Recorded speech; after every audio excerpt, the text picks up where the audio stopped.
Let's start here. Xylophone, thank you very much for following. Hopefully I'll make your follow worth it. Morning, folks. My name's Phil Gallagher. I run ThrabenU University, a site for legacy death and taxes. Today we're playing a bit of a meme deck list, but one that actually has some potential. We're going to be playing with Squadron Hawk and Force of Virtue. So in case you're not familiar with these, when Squadron Hawk enters the battlefield, you can search your library for up to 3 cards named Squadron Hawk. So you cast or violin the first one, and then you get the other 3 to your hand. Sort of like a weird white ancestral where you go and draw exactly Squadron Hawk every time. The other card that we're trying out is Force of Virtue. So it's a 4-mana enchantment that gives creatures you control +1/+1 with flash. But if it's not your turn, you may exile a white card from your hand rather than paying its mana cost. So you could go something like Squadron Hawk, get a bunch of Squadron Hawks, pitch one of the Squadron Hawks to cast a Force of Virtue. The rest of them are all very big. The other big combo with Force of Virtue is Hallowed Spirit Keeper. When it dies, you get a bunch of 1/1 white spirit creature tokens, and you get as many as there are creatures in your graveyard. So what's up with this deck list? Why are we trying this? XJ Cloud has been experimenting with this list and ones like it to try and deal with the Wrenn and 6 and Plague Engineer dominated metagame that we're seeing right now. Hence, Giver of Runes over Mother of Runes. Hence, Hallowed Spirit Keeper. So, we can go wide of the Wrenn and 6 stuff. Deck for the August 24th EWQ?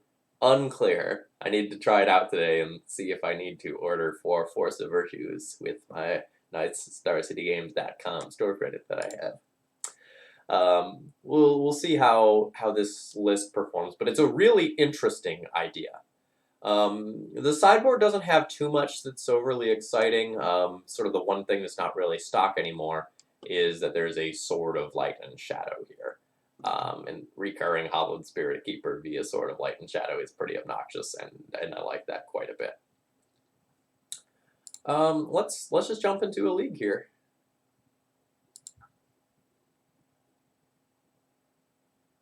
Oh man, Legacy MCQ was today. Forgot about that. Oops. I don't really think I could play it anyway. It starts at 11, and I have 5:30 dinner plans. But that's a shame. Ugh. I hope things are going well with everyone. I started work this week. Still like the teacher work week, so I don't have the children yet or anything. But really, really happy with my work environment thus far. Everyone's been friendly and helpful. Although the previous teacher left so much stuff in their classroom that I had to get rid of. I would like to play first. Oh boy.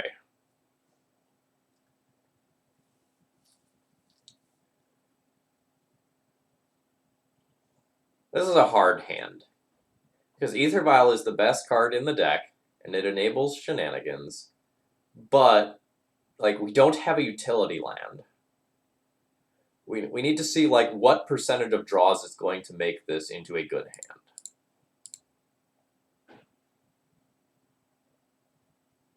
So I would accept Porter Wasteland, that's 8. Giver, that's 11. Hawk, 15. Stoneforge, 18. Thalia, 22. Yeah, it is. This is XJ Cloud's deck list. So we have 22 hits to make this into a decent hand. But otherwise, it's really unimpressive. I think this one can go either way. I'm going to keep it because Aether Vial is busted. But this could really be a mulligan. And perhaps should be a mulligan. I'm really on the fence with this hand. I'm going to assume that Aether Vial is even better than normal in this deck list, specifically because of Squadron Hawk.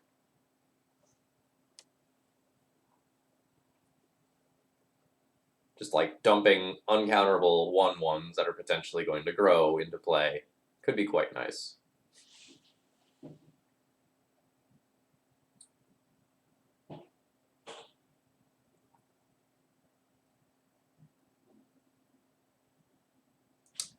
But yeah, as far as work stuff goes, my classroom is all set up.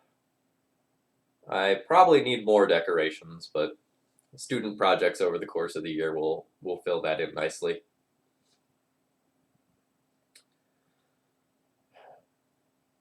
I still have plenty of work to do, and I might need to do some after work hours stuff at some point over the next couple of days to actually get ready. Because I essentially spent 2 entire work days like cleaning my classroom, taking down old decorations, moving books out of there. And then I spent all of Friday doing mental health training, which was very good and very important. But I am not as far in like making materials for the first week and like getting acquainted with like the handbook and policies for the new school and that sort of stuff. So that's gonna take some time.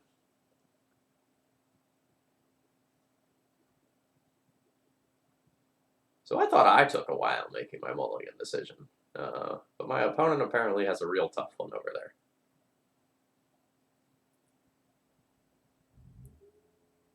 Or they're going and getting a breakfast burrito. Who knows? What else is going on in the life of Phil? So I played a modern F&M last night and went 3-1. Playing modern Death and Taxes. I got all the cards that I needed now, so I'm playing with the same list I was playing online. Got wins against Mill, Burn, Lost Escape Shift. What was the other deck I played?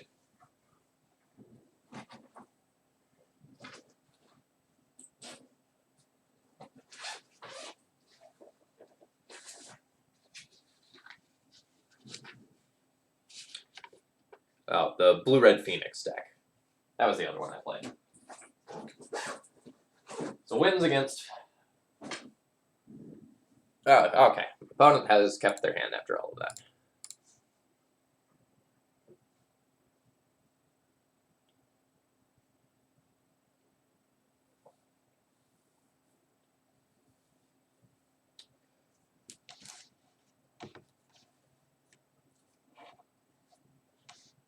Yeah, Modern's been fine. It's not nearly as exciting or interesting as Legacy is. Decisions aren't as difficult or interesting.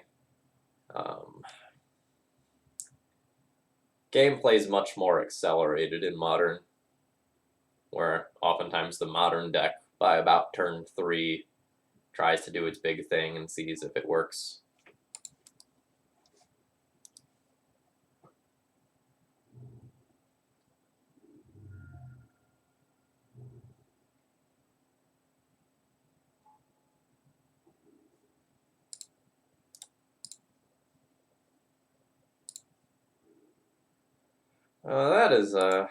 That is not really what I want to see here.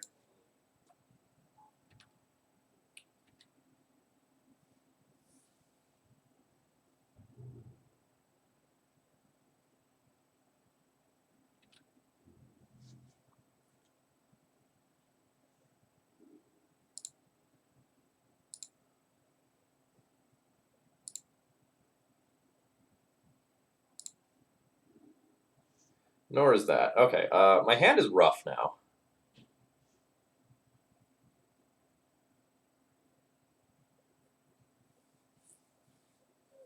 The Hollowed Spirit Keeper is probably going to be really good in this matchup.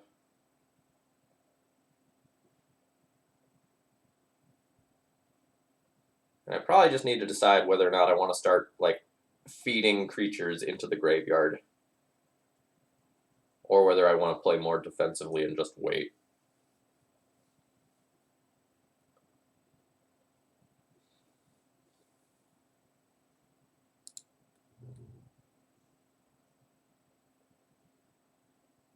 I think I'm going to go ahead and play out a Flicker Wisp, with the intention of end of turn, next turn, using Hallowed Spirit Keeper. And then hopefully drawing something to do with my mana at some point.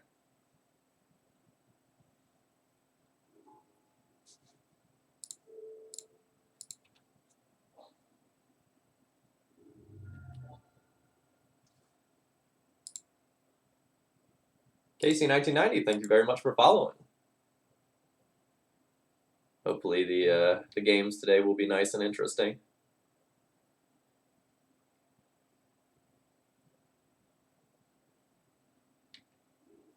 Yeah, that's fine.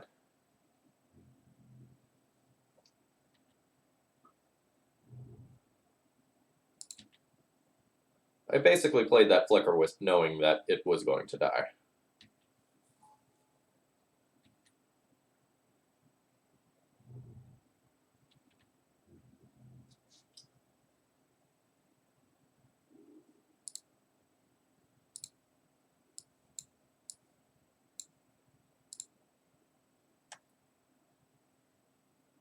How sick would Squadron Hawk be as a draw? Just saying. Stoneforge Mystic is a great draw, too.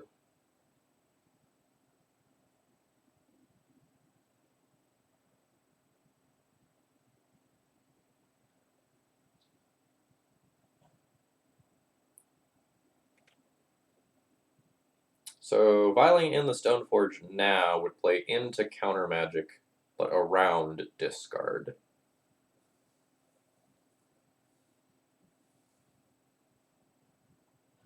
Oh, my card hoarder bot.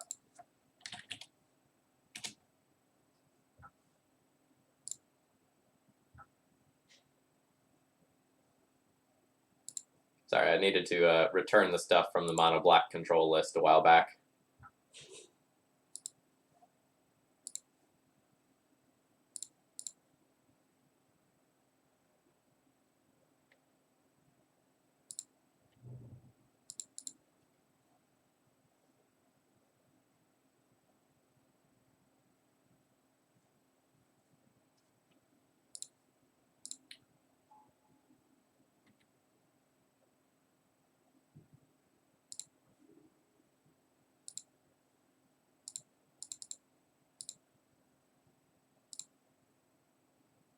If this doesn't get countered, there's a pretty high upside.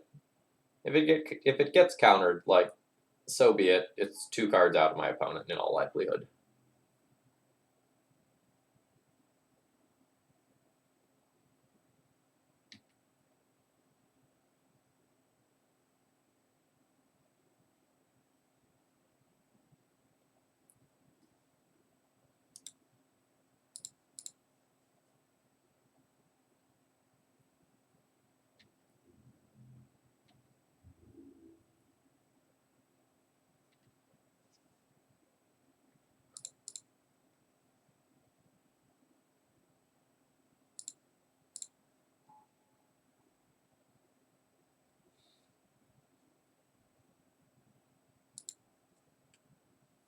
Opponent reading Hollowed Spirit Keeper and going, oh god, why?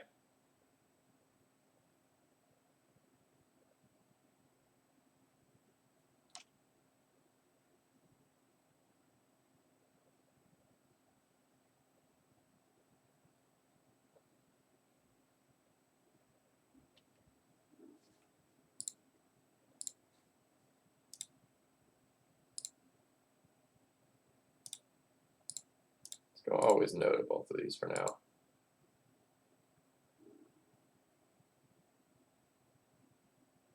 Port's not bad. So which creature would I like to die this turn? Because presumably they have like a Fatal Push based on the way they tapped, or at least they're bluffing a Fatal Push. I'm going to go ahead and equip the Stoneforge Mystic here. Because I don't think my opponent is blocking the Hollowed Spirit Keeper.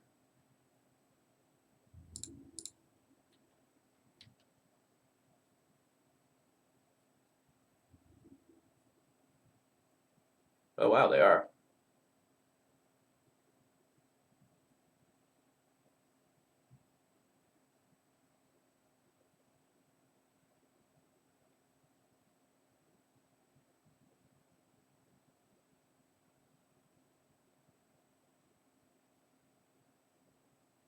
Okay. Abrupt Decay on the sword is fine. Yeah, the only thing I did to tweak it was mess with the plain snow-covered plains split.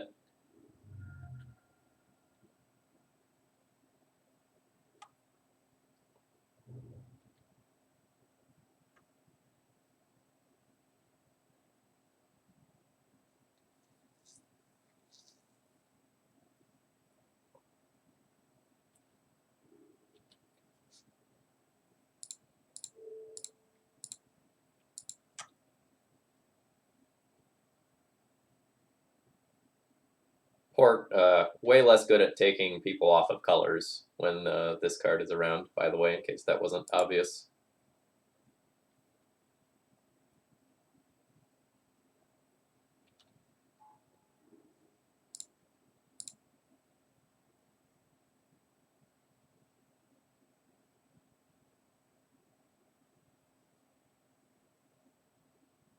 I wish him the best of luck.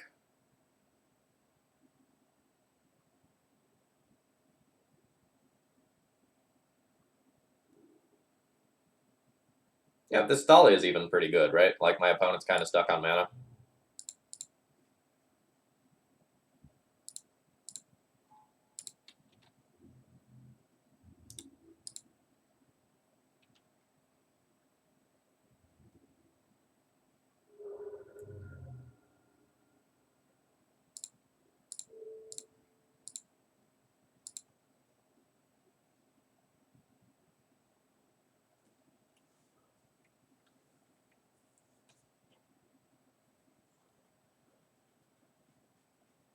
You would like to Fatal Push my Thalia.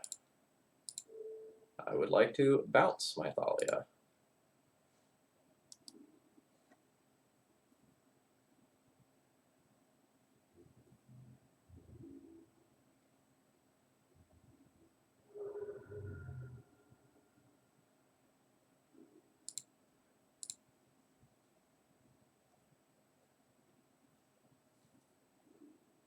Nice. This means I can even just, like, cast one of these.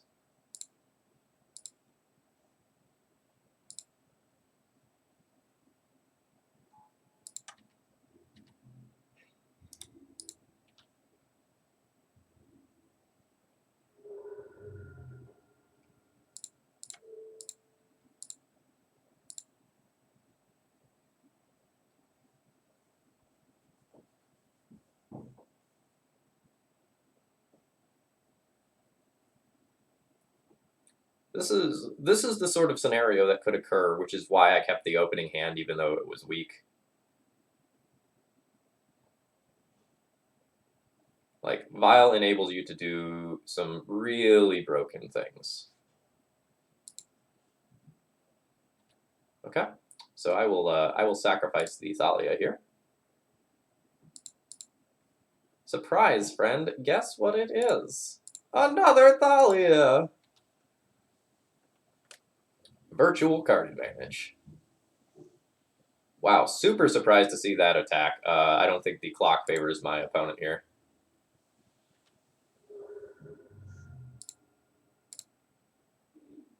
But I don't know what's in their hand.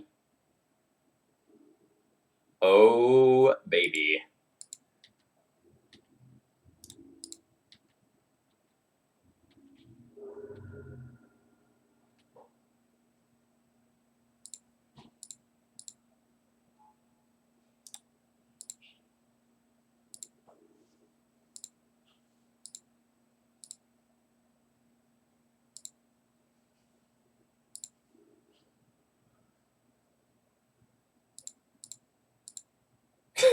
Opponent concedes to the Hawk. Lord Darkview, Thalia is in play. I didn't cast it into a potential force.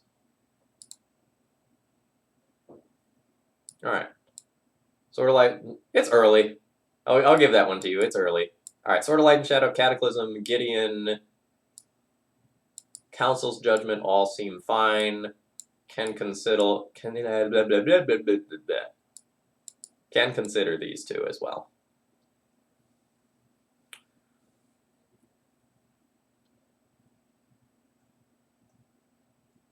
So, my opponent has Tarmogoyfs. Presumably multiple. So that probably needs to adjust my boarding strategy a little bit, because often I'm all about like trimming all of my 1-drops,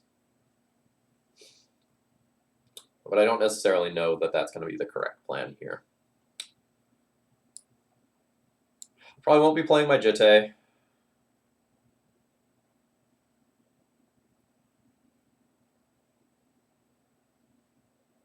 I will probably... Oh, Sword Equip, thank you very much for the bits. Yeah, I feel like this list still should have rest in... Well, it really can't with triple Spirit Keeper, that's the thing. So I should probably trim this.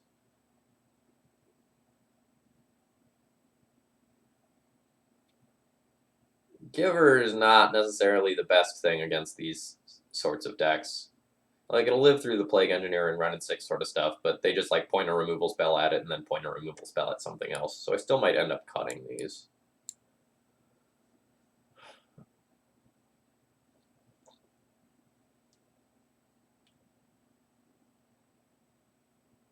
So this would leave me with 4 direct answers to Tarmogoyf.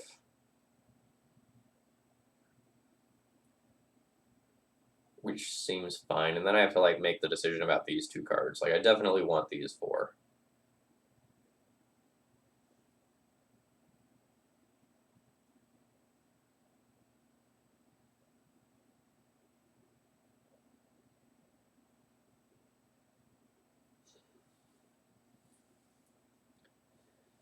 They didn't show me walkers, but I'm presuming they're there.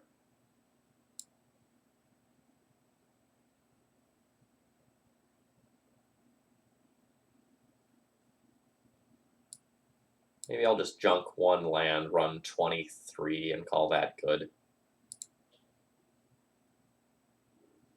Not 100% sure here.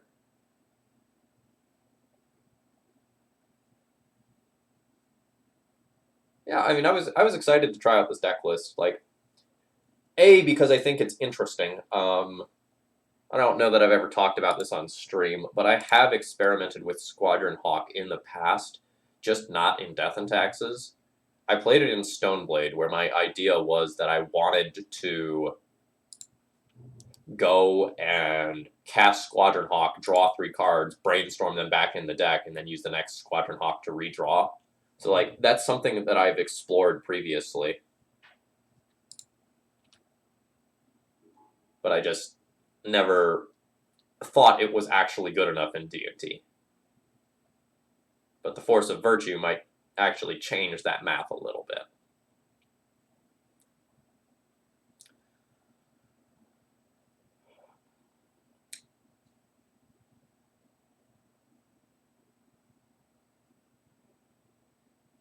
So I'm going to go ahead and play out the Thalia.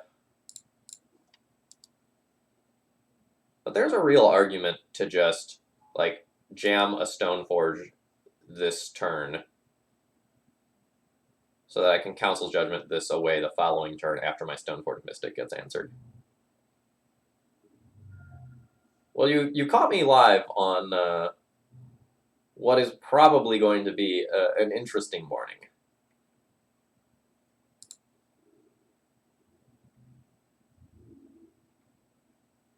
Yeah, that's exactly what I was trying to do.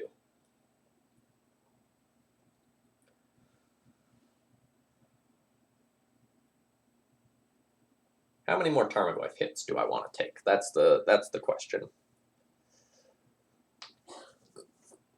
So, if they have a Planeswalker, it's super bad to just play Stoneforge here. Let me start my thought process again. If they have a Planeswalker, it's super bad to just Council's Judgment the Goyf away here. If they don't have a Planeswalker, then just clearing the board allows me to double Stoneforge next turn, and very likely get a piece of equipment I need.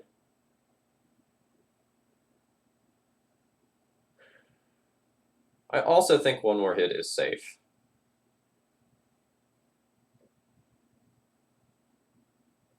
But him to Torok would be pretty devastating. 'Cause,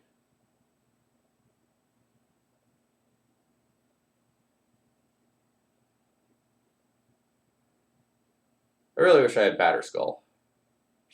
That would make me feel so much better about just casting Stoneforge. I am going to cast the Stoneforge because I think it's just too devastating if they have a Planeswalker.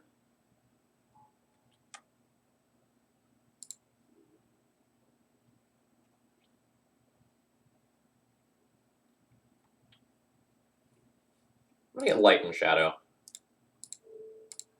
And then junk their land.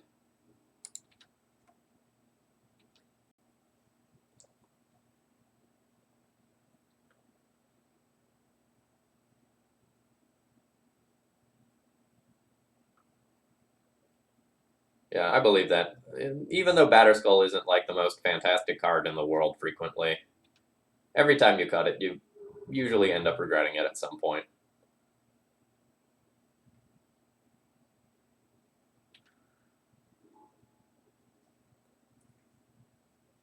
Okay. So, I need to answer one of these now.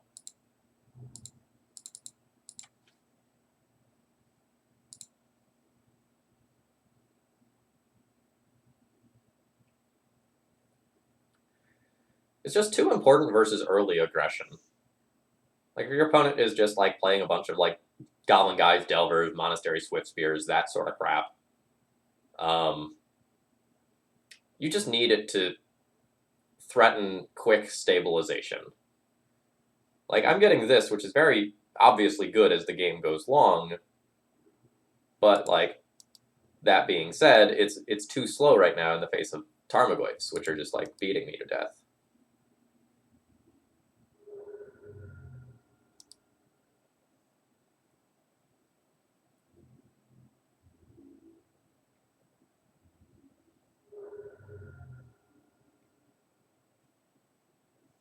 God, is there a third? Fuck. Alright.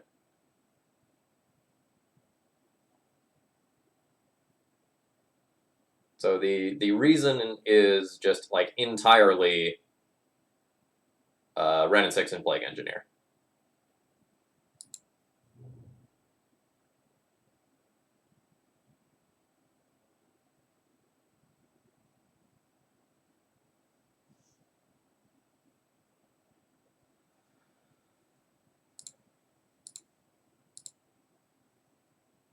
So I think I need to dump this into play now.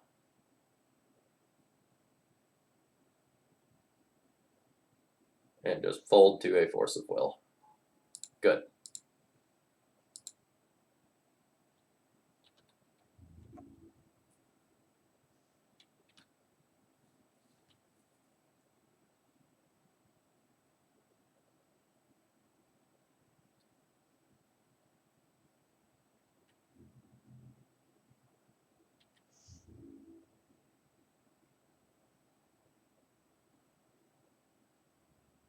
Alright.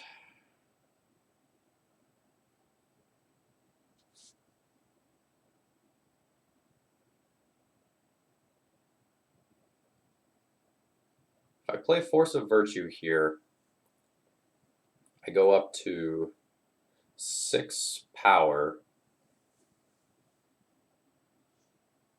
and can kill a Tarmogoyf. The Tarmogoyf could not kill both of my creatures.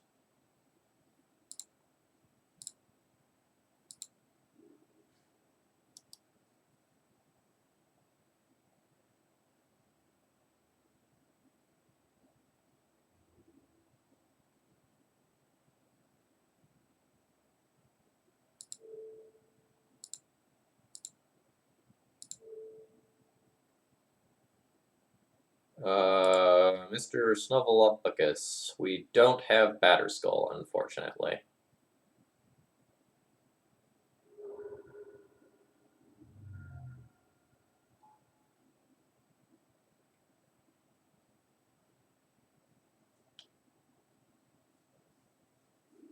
Having Batterskull would have made this game a cakewalk. That's very good as well.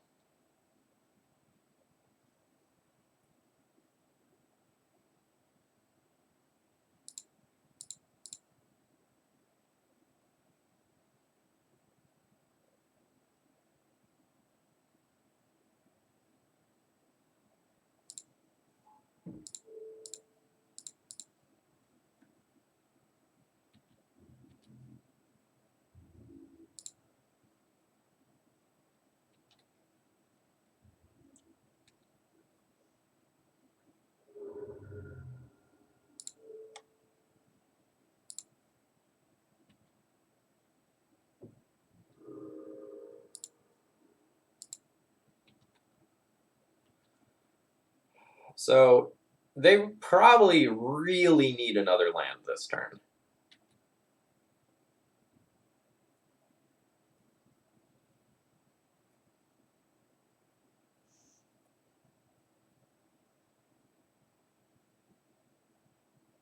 Yeah, so I'm taking Thalia this turn entirely for curve so that I can Aether Violet in on 2, disrupt any potential like mid-combat shenanigans, and either like equip a different spirit or Stoneforge or something, or cast Hallowed Spirit Keeper as well.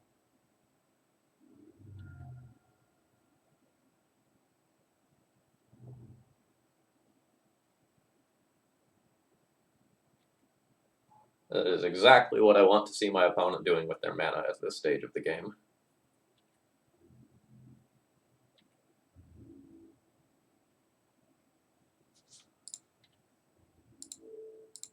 And I'm just 100% willing to protect my life total here.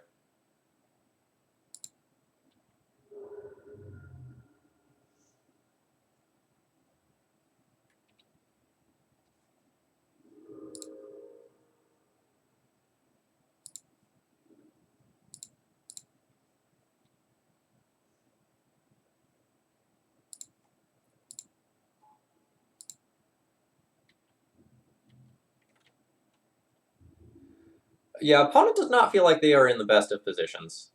I will go ahead and attack with the Stoneforge at this point. That's fine with me.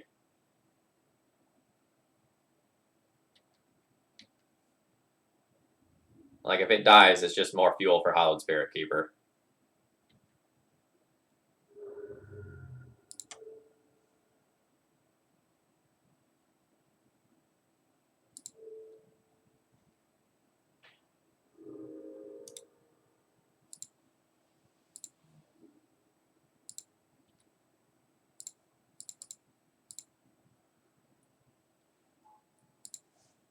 Yeah, this game did a very quick 180.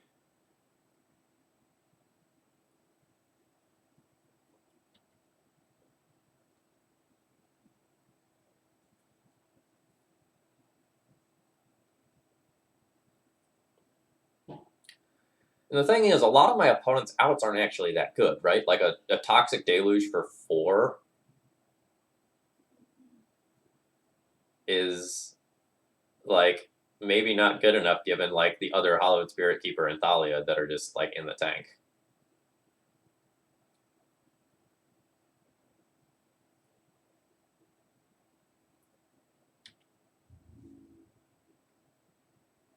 Tarmogoyf, how can you keep attacking, man? I don't get it. I don't get it.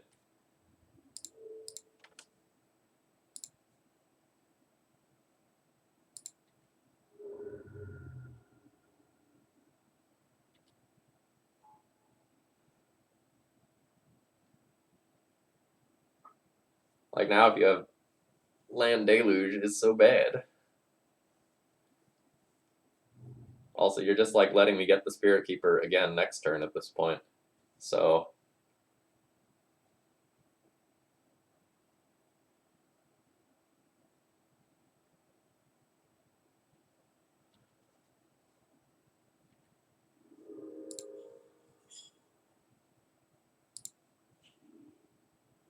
lol, lol, lol, lol, lol, lol.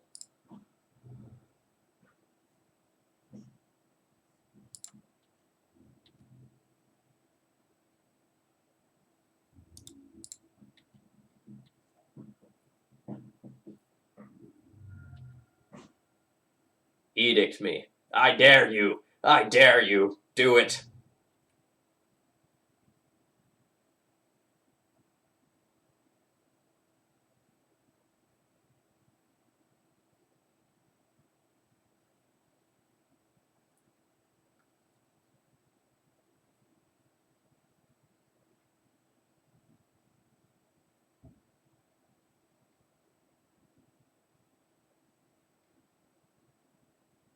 K command, destroy a sword and the spirit. That's fine.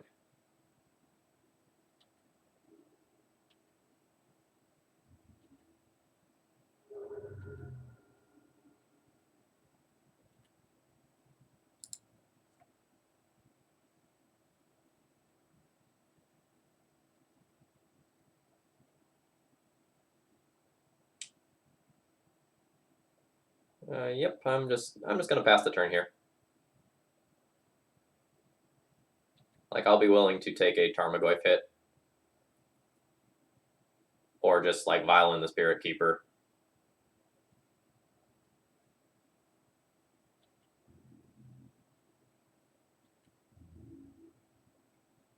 Actually, I don't think I'm going to Violin the Spirit Keeper to specifically play around Deluge. Or maybe, like, Dead of Winter would be a better example. But, like, I have 3 bodies on board. My opponent has to answer all of them.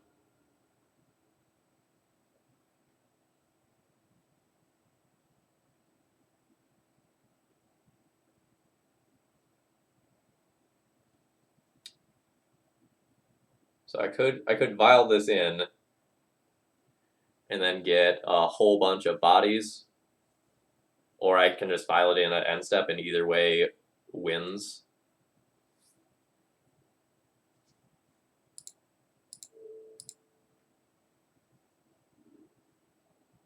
I think I'll just go for the Violin at end step.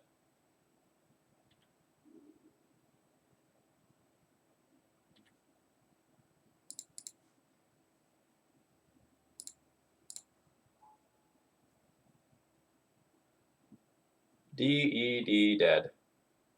Alright, good stuff. Well, 4-color control definitely looks like a joke with this deck list. Like, the ability to just rip a Squadron Hawk as a draw 3 really helps with the outvalued problem that you traditionally get. And Hallowed Spirit Keeper has always been, like, the best silver bullet to go and, like, beat on these 4-color control decks, and having 3 of them supported by Force of Virtue is very silly.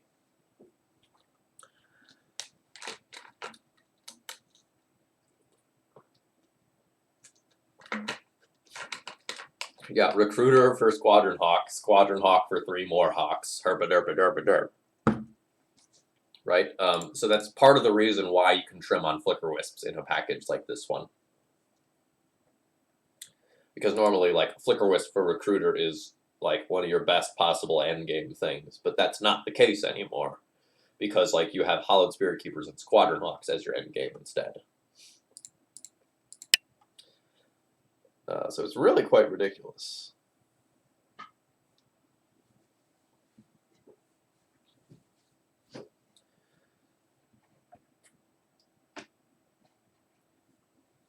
So if you were wondering if this was a meme or if, you know, there's actually some legs to this, I hope that showed, like, there is really something here. You know, I think XJ Cloud has run pretty hot with this in 2 separate events, right? So, like, there was a top 8 Legacy Challenge, and then I think, like, a 5-0 League or something like that afterwards.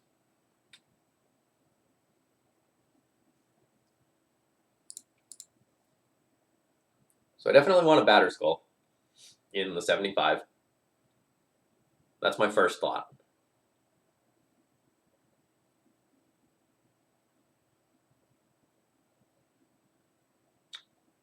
I don't know that I have other suggestions quite yet.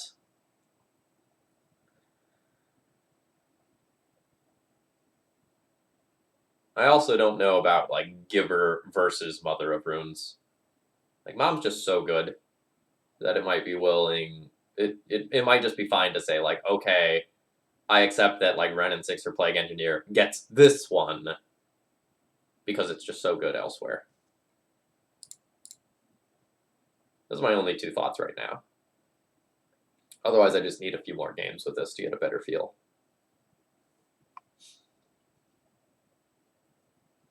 While we're waiting, I do want to thank a couple of people for recent donations. So 3 people have donated towards daily D&D recently. So Dr. Bill hooked me up with some cards for both Modern and Legacy D&T. Anthony P. and Nerf Blaster also donated to keep daily D&T going. So I just wanted to give them a shout out and a thank you for that. Looks like we have a pretty reasonable opening hand.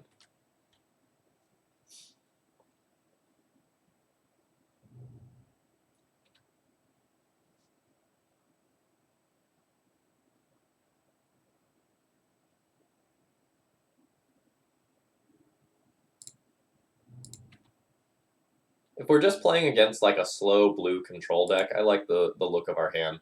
If it's a blue combo deck, much less so.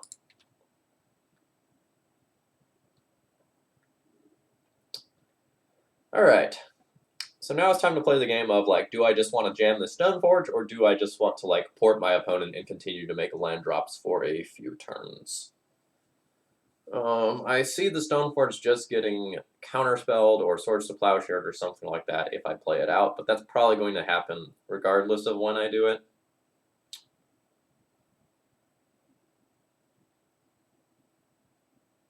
This might be the sort of hand where it's just correct to just jam stuff into it, because I have stuff to play for just turn after turn after turn.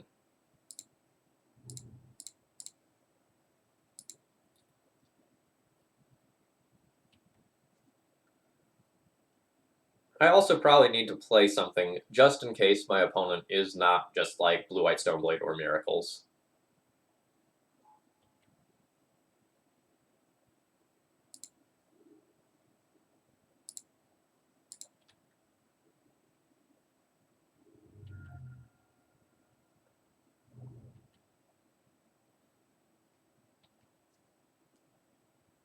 A second Brainstorm in the same turn, you say? That is mighty interesting.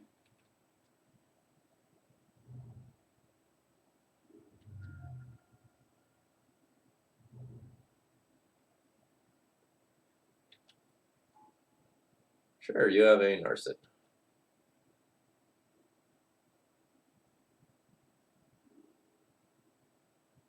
A Force of Will. That's a little obnoxious.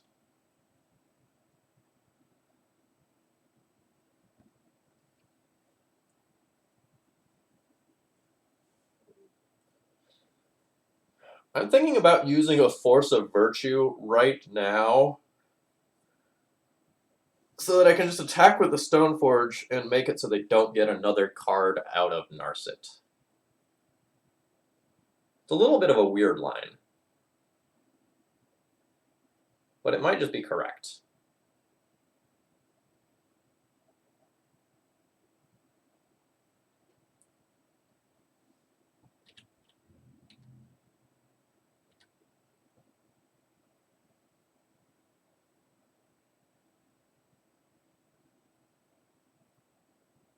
Because I think the Force of Virtue will be good enough to get their Force of Will, and then I might actually be able to resolve either Recruiter or Prolate.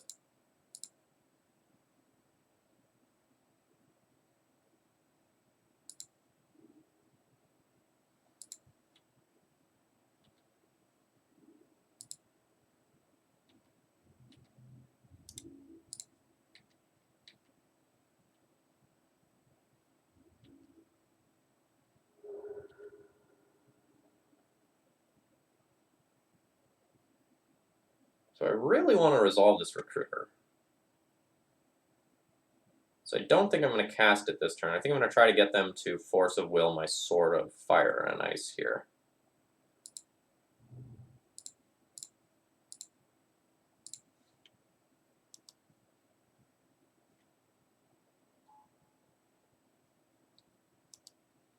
It's really kind of unfortunate that my opponent just like F6'd through the tail end of their turn, so they didn't even get the opportunity. What the fuck? Well, the good news is I have birds.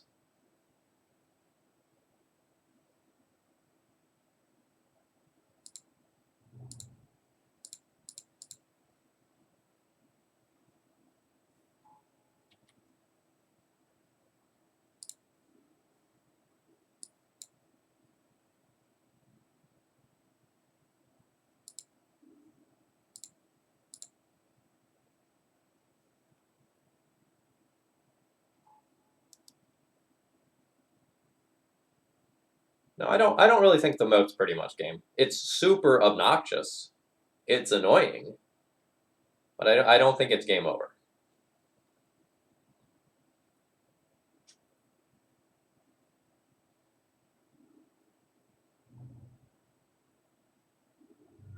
It's when there's a Jace or something with the moat that it'll start to become obnoxious.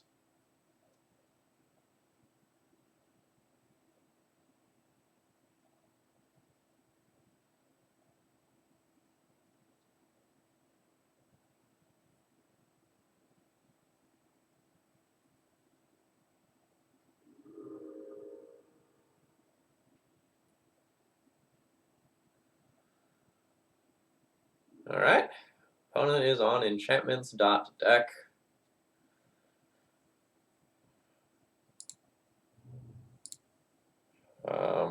This probably gets the Force of Will, unfortunately.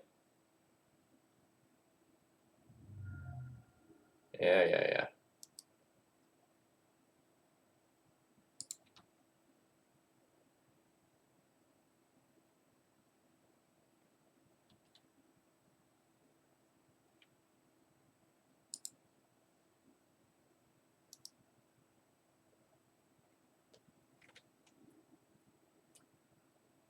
I have a Relic Border in the sideboard. If I do, it's going to be really good here.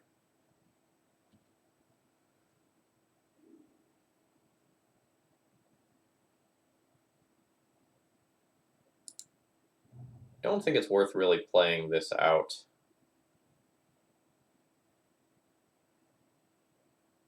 I think I'm just going to vial in my other piece of equipment. I don't want to tap these lands to play the Spirit Keeper, since it can't attack immediately anyway.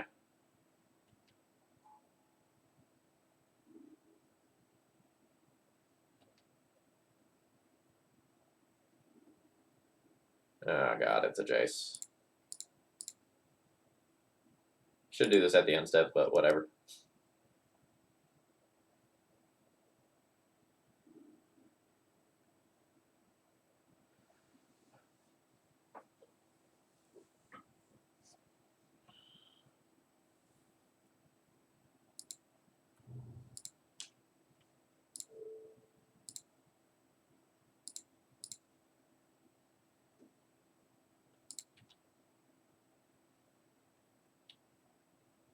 A Flicker Wisp is a good draw on so many levels now. Son of a bitch. Alright.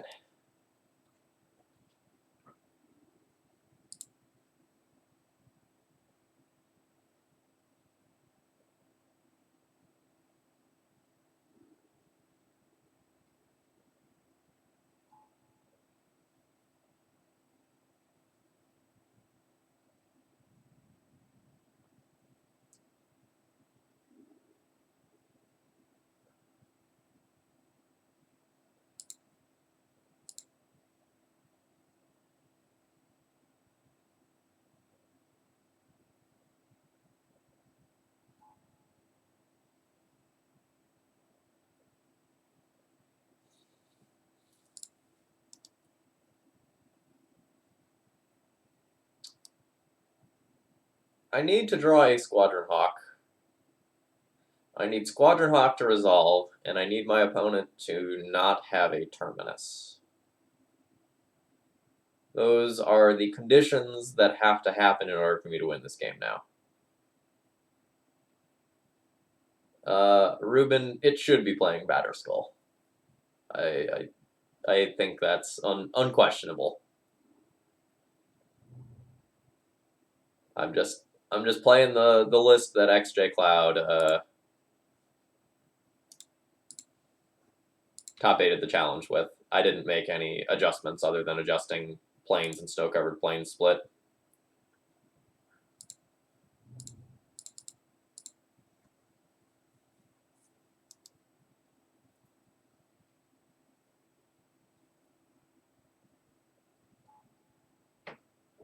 Pallid Spirit Keeper, really not the ideal threat versus Miracles, by the way. Especially not against Demote Miracles. And my opponent got a Volcanic Island. I don't actually think they're going to have anything red, so I'm not going to Wasteland. I think my mana is very valuable in the case of certain top decks. Very good to know that they have that. Sort of a non-bow with the back to basics that they're playing main deck, though, so that seems a little weird to me.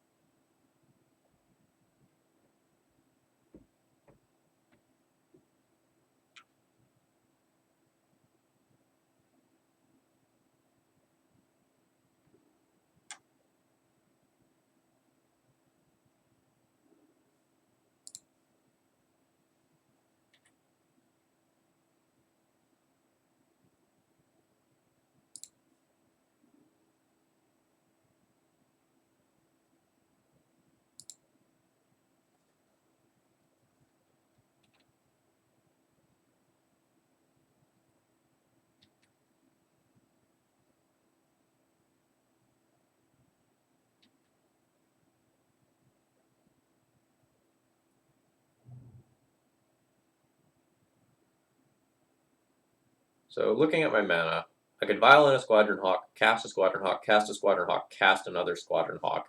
So I shouldn't actually play out this Force of Virtue.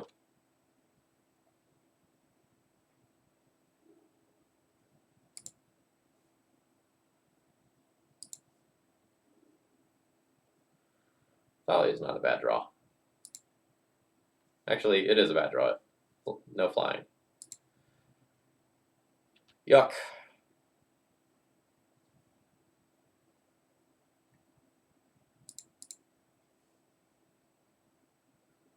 Should probably do this in draw step, actually, now that I think about it.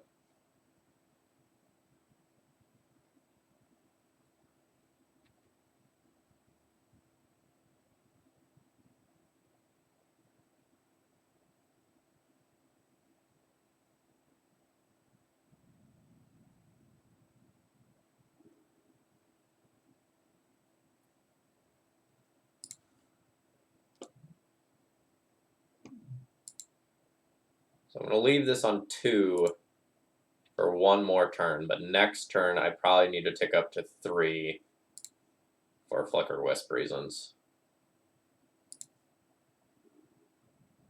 So that doesn't actually fetch anything, unfortunately.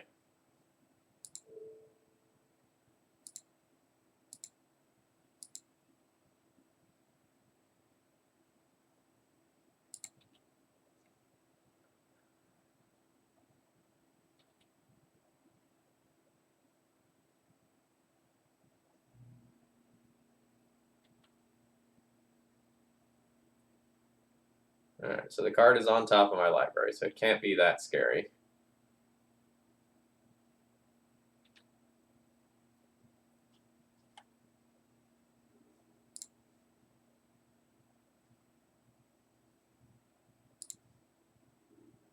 Yep. Alright. We tried. Main deck moat was real rough there. Alright, so what do we get?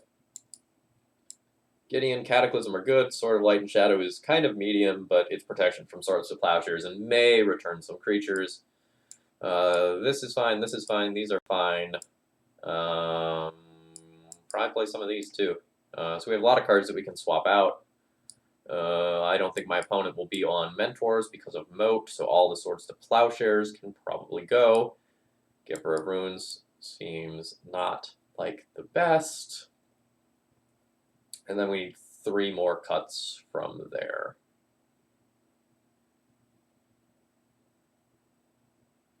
Jitte isn't going to be stellar. Can probably consider cutting that.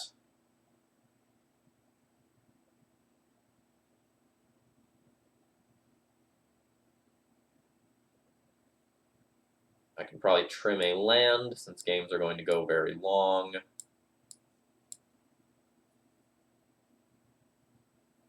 And then I can probably trim 1 Hallowed Spirit Keeper or Force of Virtue.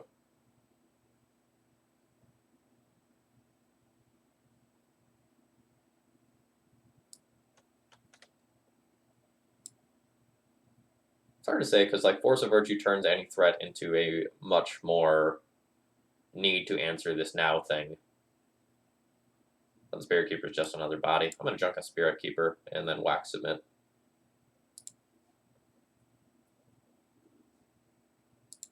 I would like to play first. I will keep this hand. Super soft to back to basics though.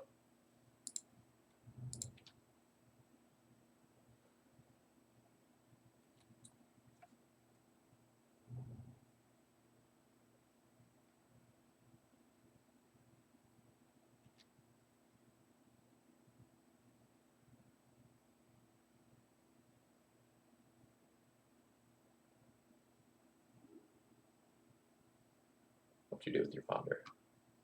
Not shuffle.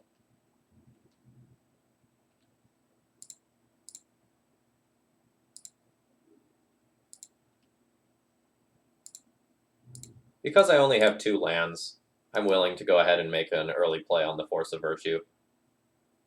Just like clock my opponent more quickly.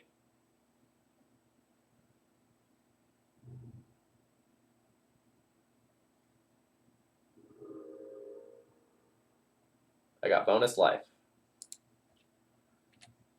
So now we sit around for a little while until this card is good.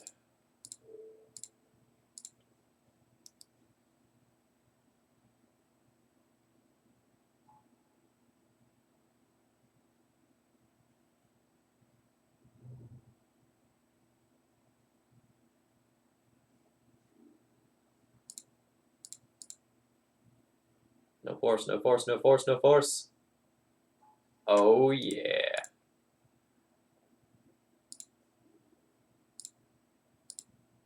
You know what the coolest thing about this is in this matchup? If my opponent goes and like sends them away with Terminus, I will just get them back.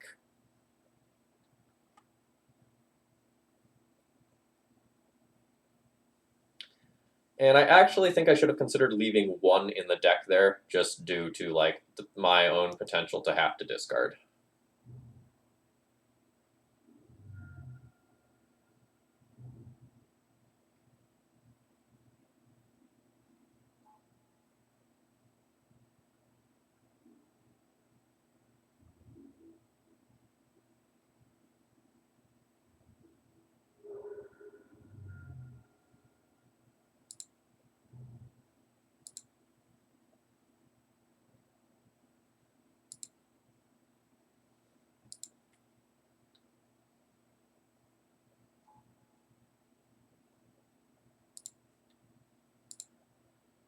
I also don't think I'm going to wasteland my opponent because I want to give myself the possibility of playing multiple Squadron Hawks or Gideon next turn.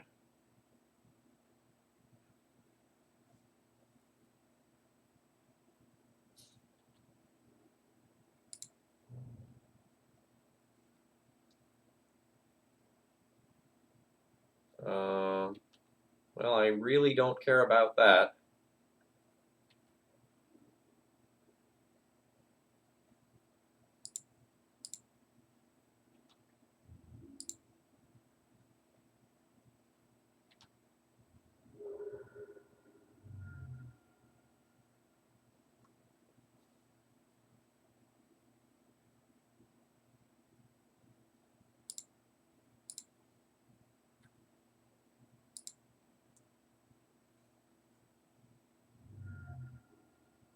Force of will, a single Squadron Hawk. That's starting to feel good. This is a tricky discard because I like all of these cards. I think I'm going to junk the Flicker Wisp. I don't see bouncing my own stuff as being particularly useful at this current time.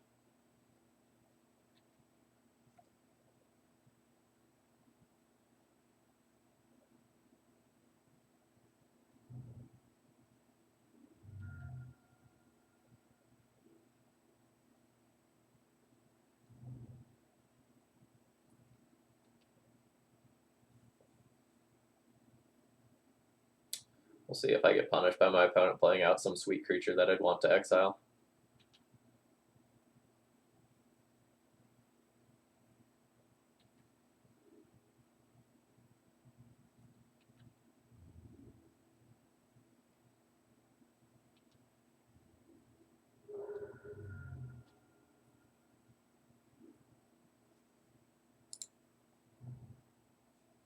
So in all likelihood, I'm just going to lose this game to back to basics,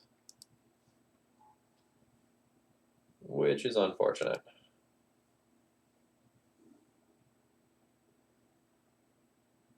Cast it. Let me get another bird back. Assuming I draw a land.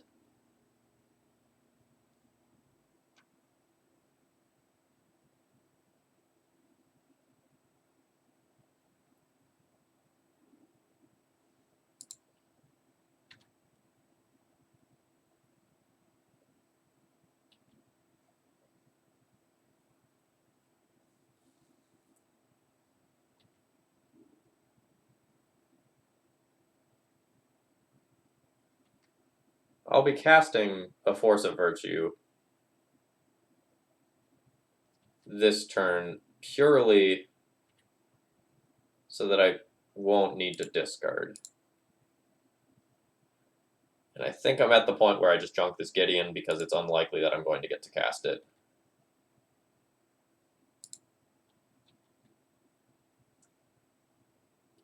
Well, my creatures are real big if they hit play. That's the good news.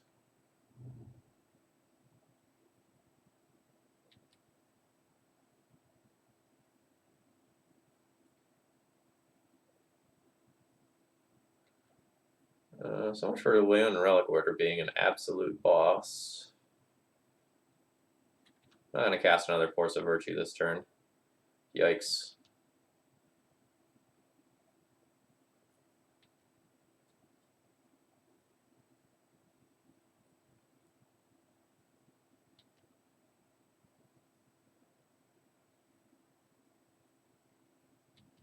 Not the most exciting magic here.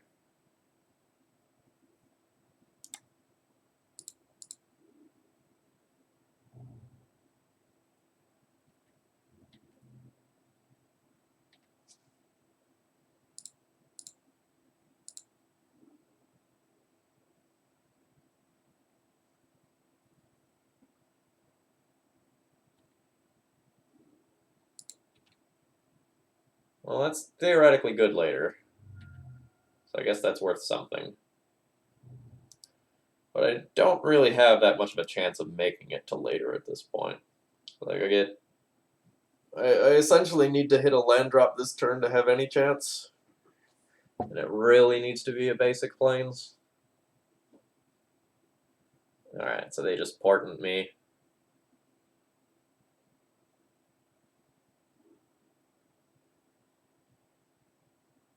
So this just should mean I'm not going to hit any land drops and I'm just dead on board. I'm going to go ahead and concede here.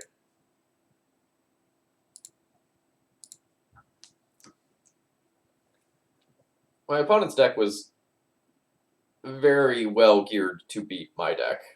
I don't know that their deck is actually well positioned in the metagame. But like if you're playing a bunch of main deck back to basics and moat, you're gonna bully DNT. I don't really know how that does against a bunch of like mid-range planeswalker decks though. A little more skeptical there. We'll be keeping this hand.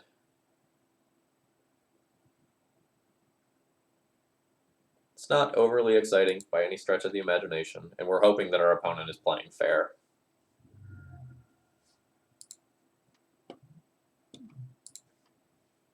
Yeah, that's fine.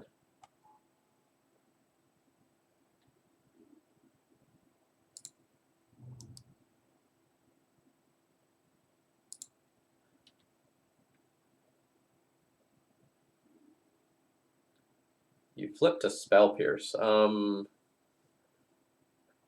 Should I cast Force of Virtue now then?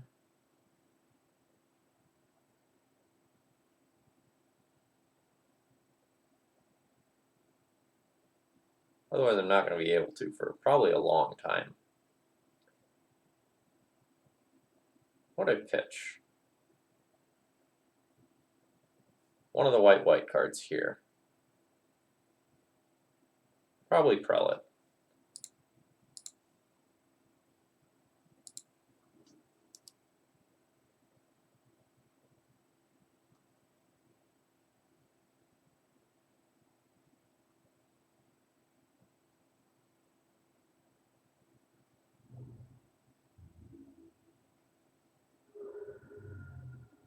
If anyone's curious why Basic Plains is such a good Magic card, this game and the previous game should be a great indication of that.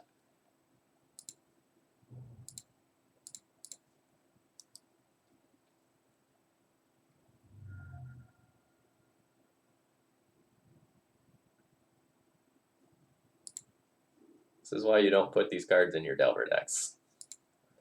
Like, had I had a Vial or a Swords to Plowshares on turn 1, that Daze was not live.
I really want to wasteland my opponent, but I'm behind in the race, so I need to keep my mana around.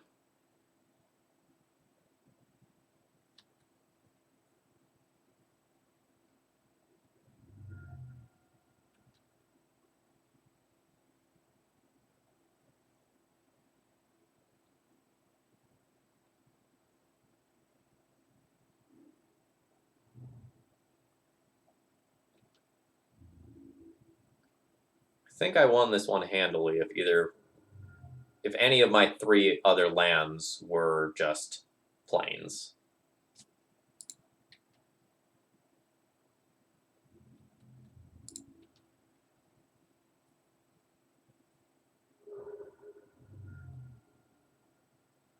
I'd really like to know if my opponent has a 3rd color before this game ends.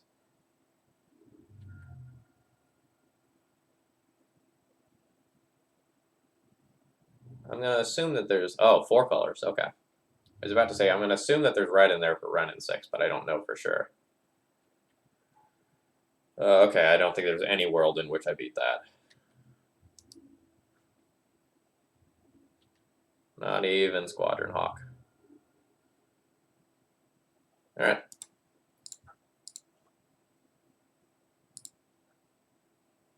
So what do we have for Delver? We have Council's Judgment.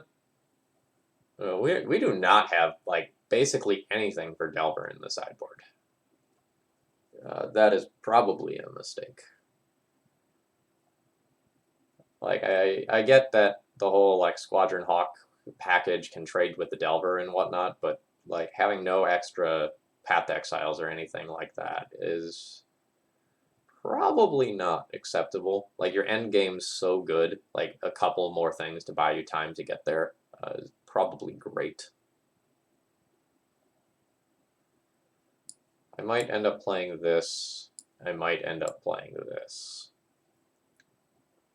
What don't I want versus Delver?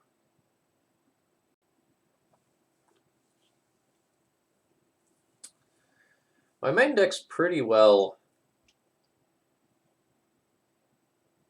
suited to fighting Delver with, like, the Squadron Hawks and Spirit Keepers. Again, not having Batterskull really hurts here.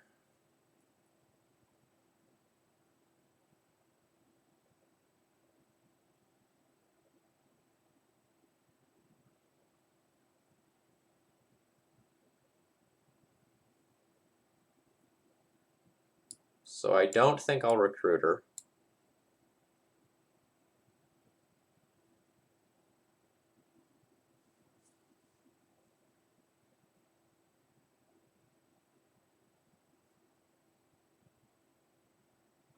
And then most of the rest of the stuff is just fine. Like, I'm definitely boarding in these.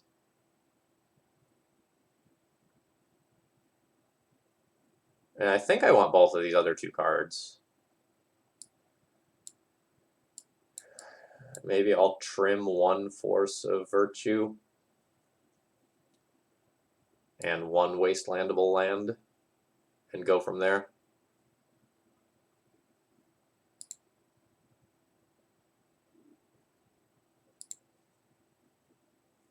That's an easy mulligan. This hand is very bad. I'll be keeping it, but I'm really not happy about this.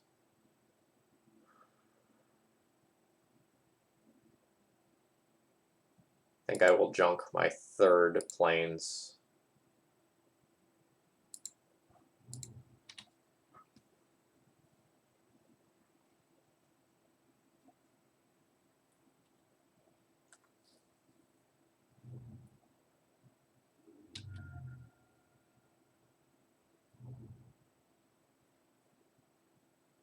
So I'm going to wasteland my opponent and then Swords to Plowshares on my turn.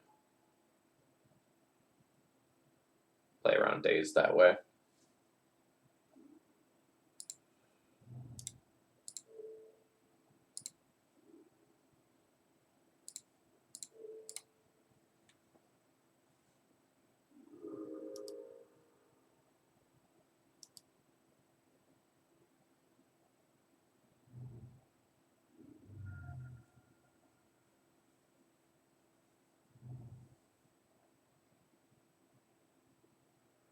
Alright, opponent doesn't have another Delver. That is great for me.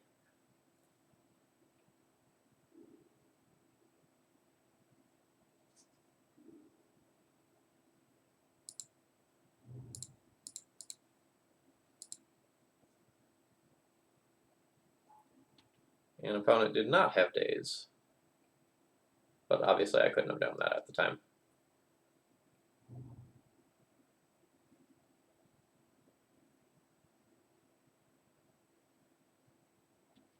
Thalia is bolted.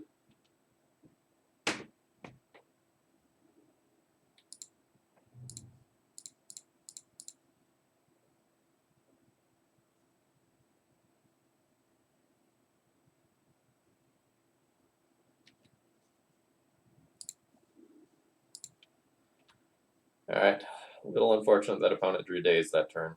Or potentially they could have had the days and just chosen to use the Lightning Bolt to answer Thalia. But I'm running on empty here.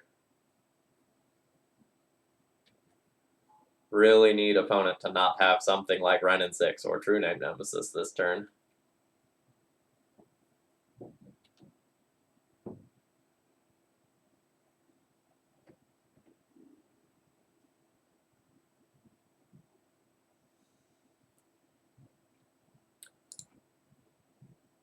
So I think I have to go for the Thalia Force of Virtue line.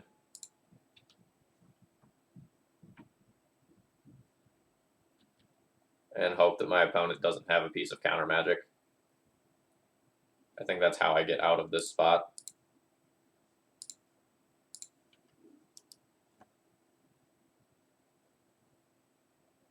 But if they have Pierce, Daze, or Force here, I basically lose the game on the spot.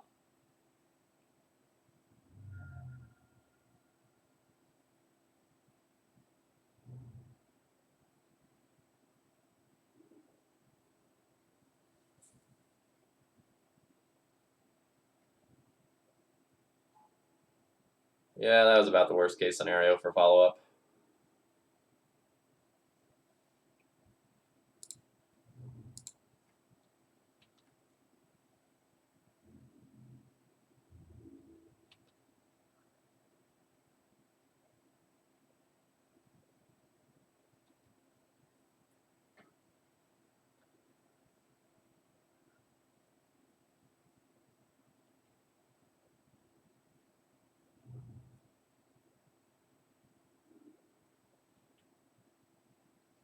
It's really unfortunate that we had to pitch a Swords to Plowshares to try to wiggle ourselves into a situation where we could beat the Renin 6.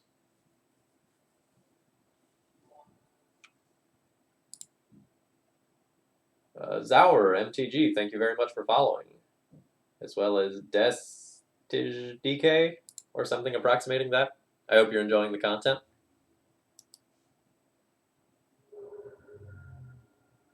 You just have another one? Nope, you're just willing to let the Renin 6 take hits. Okay.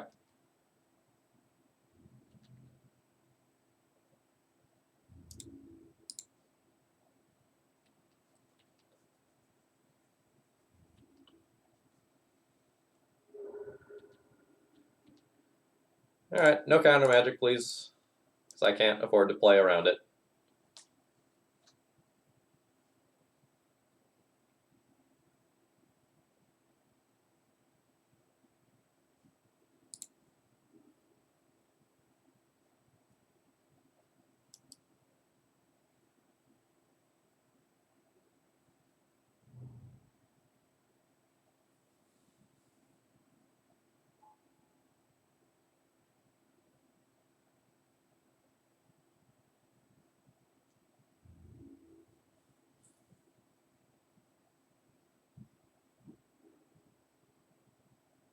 This isn't even worth playing out.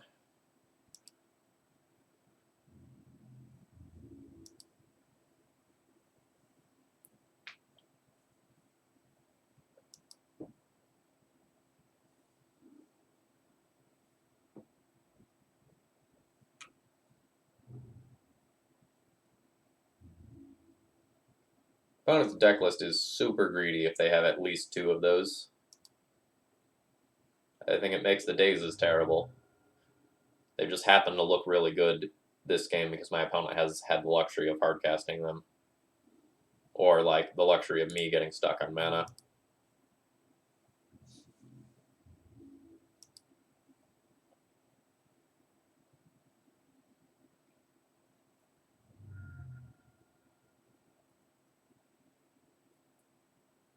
Now my opponent's excess lands are real cards.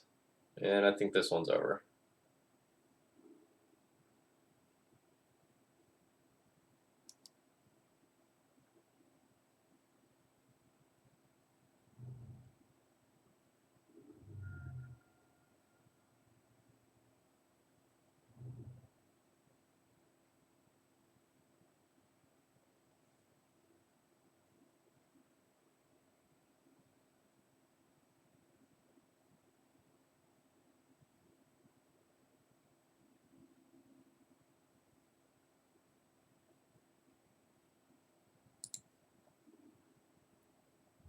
So what are my outs?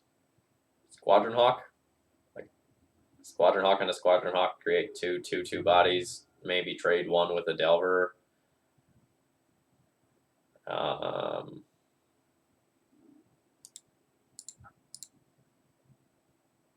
That doesn't feel good.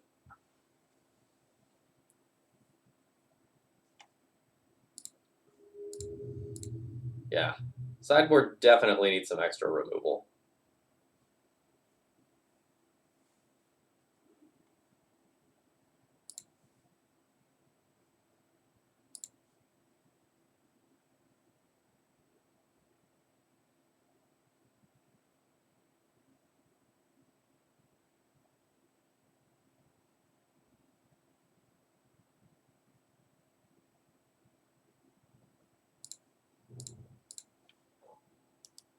Alright.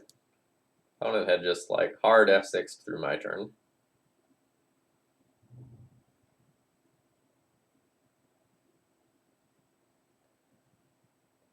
We'll see what my opponent takes here. It is a real choice.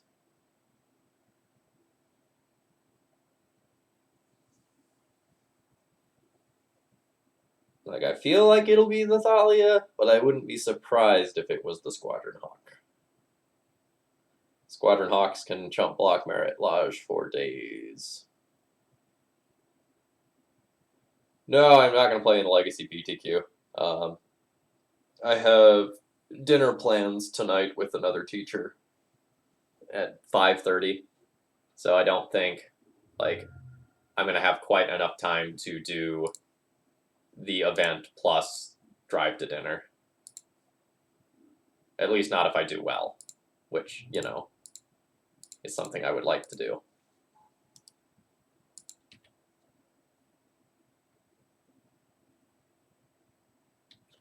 Oh, my opponent is playing a graveyard-based deck. So it's probably the it's definitely the hybrid, like, Hogak Depths deck. And it's very, very good that I have Caracas in that case.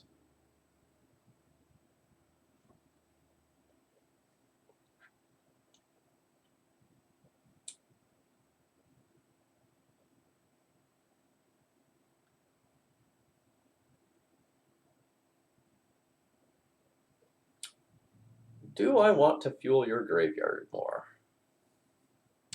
Yes. No fear.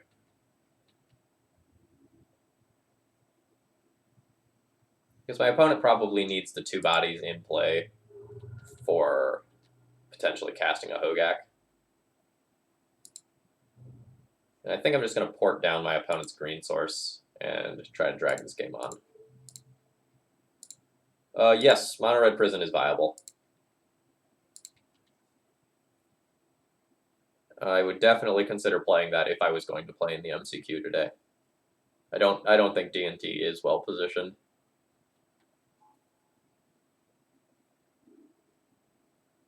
Oh geez, my opponent has lots of Urborgs.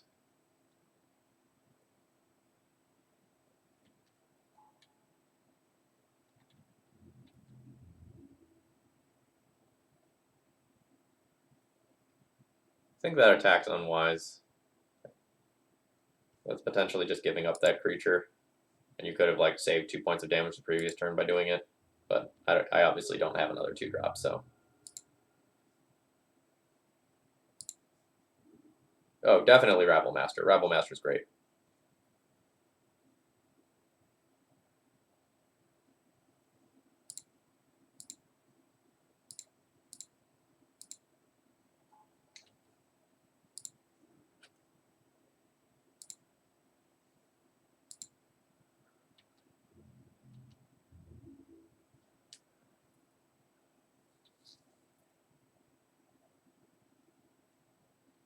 Yes, I do nothing a lot they can.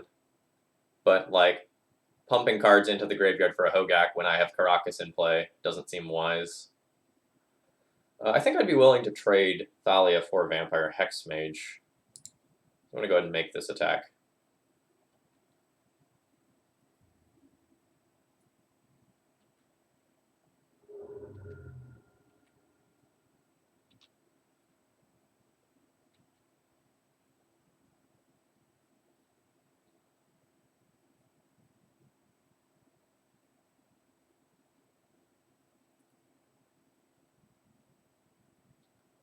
Note, the Hogak Depths hybrid deck has huge issues with beating a Caracas.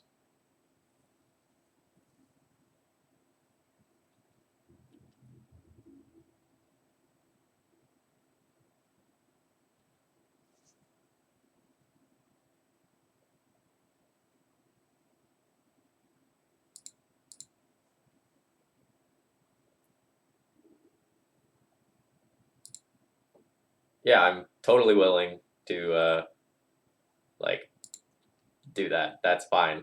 That's totally fine.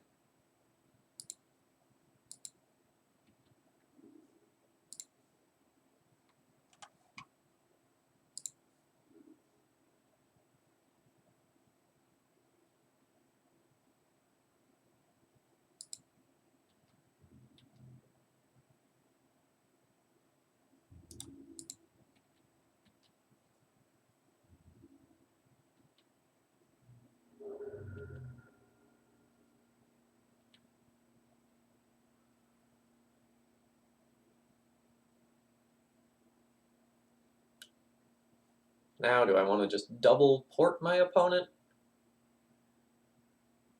Or increase the clock? I think I just want to double port my opponent. Yeah, I've played other trading card games. They're just not as good as Magic.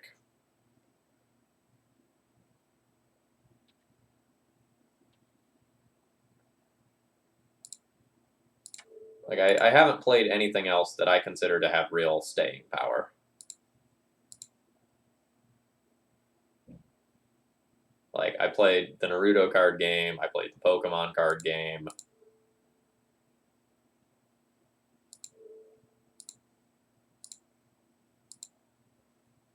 But none of those games were intricate and interesting enough that they held my attention for a prolonged period of time.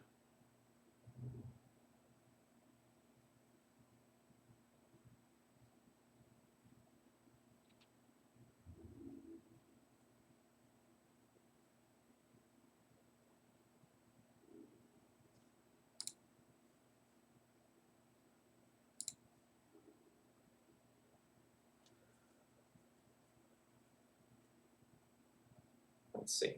So I can port my opponent's Caracas, have it get tapped, then put in my Thalia, then port my opponent again.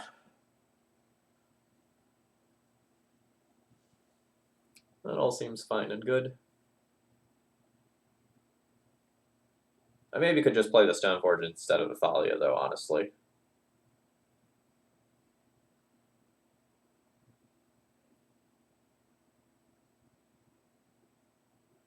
I also could just like play an equipped Jitte, attack in,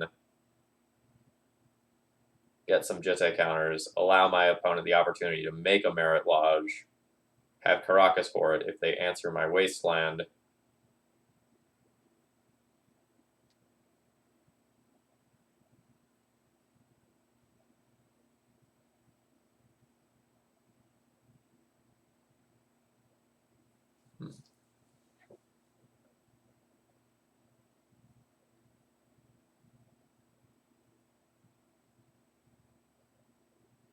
My opponent has crop rotation. I just die though.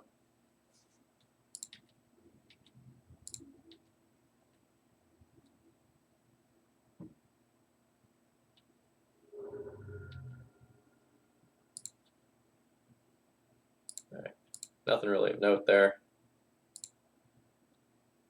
Yeah, I'll just pass the turn. So we'll go ahead and tap that down.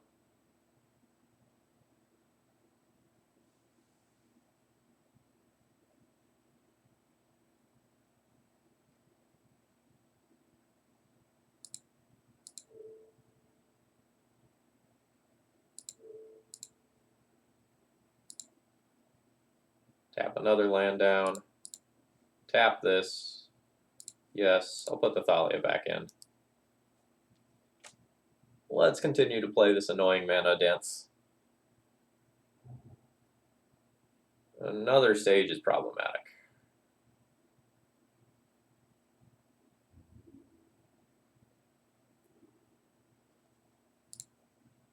Yeah, I played the Pokemon game when it first came out.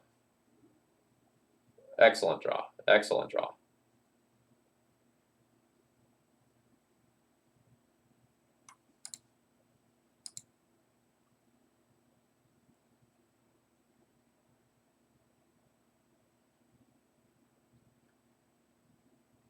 So I could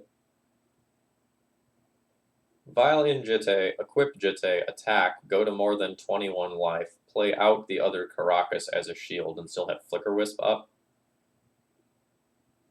That actually seems quite good.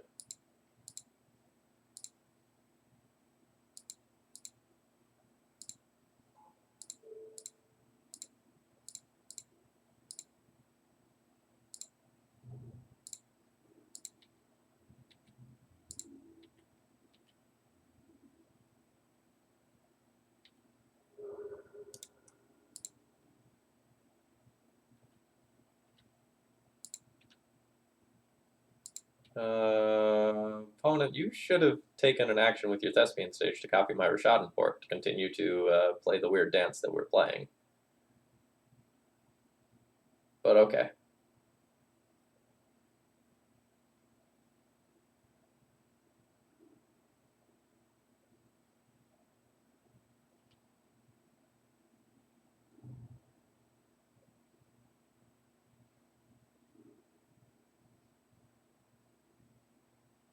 So I could just let this go, but I think just Flicker Wisping it is probably better.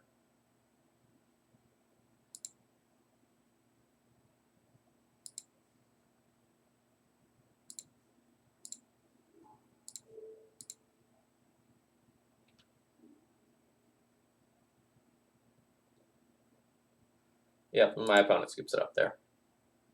Alright, so what's good against Depths? Again, no Path to Exiles here. Devastating. We have way fewer Flicker Wisps than normal. Like, we only have 2. So I'm not a huge fan of that. So the Needle's good. I might end up playing this just because, like, it might be better than some of the other pieces of equipment. Probably end up playing this. There is not Atomic. If you want to take a look at the full deck list, you can either like look on screen, or at any time you can click on the cards on the left-hand side of the screen. That's the Cardboard Live extension, and that can give you a little more information about the deck list. So I could consider Prelate. I can consider Relic Order and Council's Judgment. I won't board all 7 of these cards, but like this is the stuff that I can think about.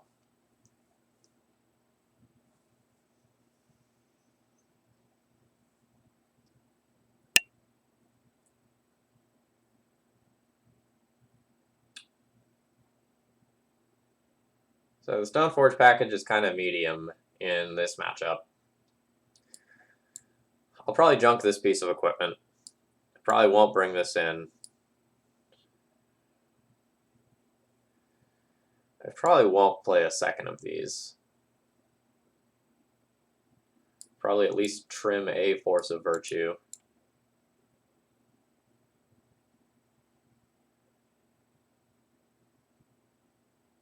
I don't think any of that can go. I don't think these can go. I could trim a Stoneforge. Again, Stoneforge package kind of medium.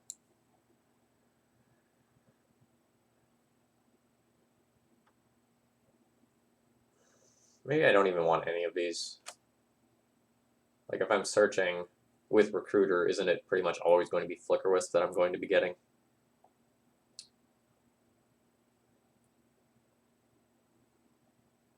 I feel like the answer to that is yes. Wording with this list is kind of weird. Maybe I just trim another Force of Virtue, play 2 of these.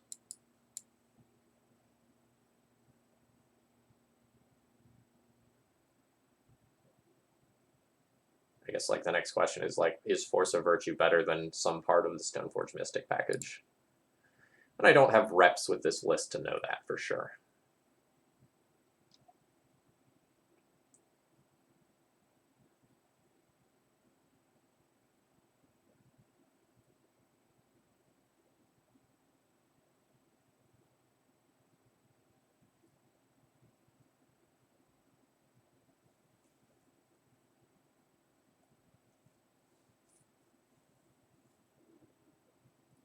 Our hand is fantastic.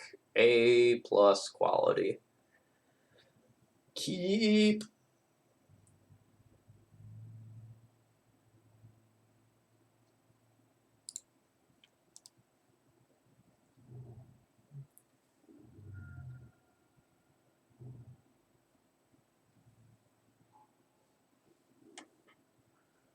Do I want to answer this turn?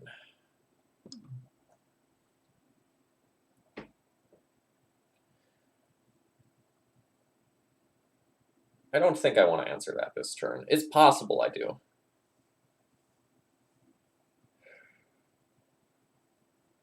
What are they going to activate it next turn? Probably not.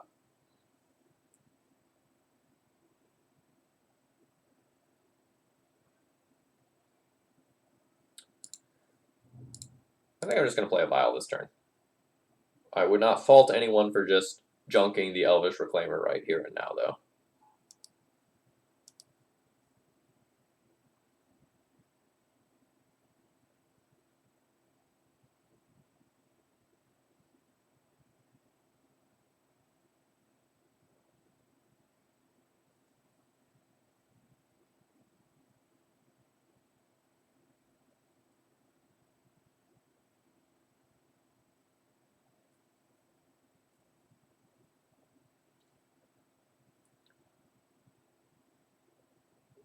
The Vial just gets so much better when you play it on turn 1. Yeah, my opponent will just name like Swords of Plowshares here. I paused for so long on my turn that it was very clear that I had it.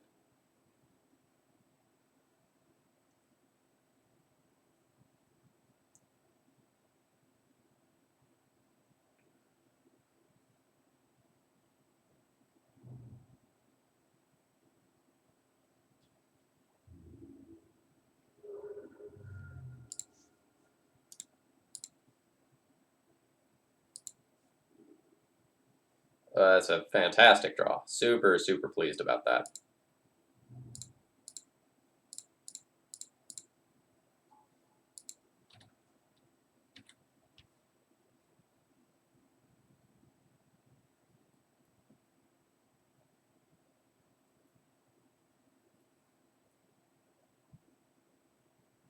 See what my opponent decides to do.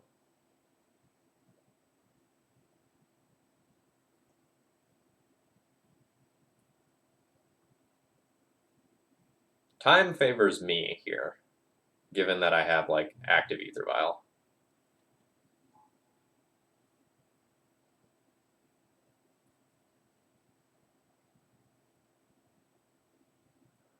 Will I let that resolve? I will let that resolve. If you want to name Giver of Runes over Flicker Wisp, you can have it.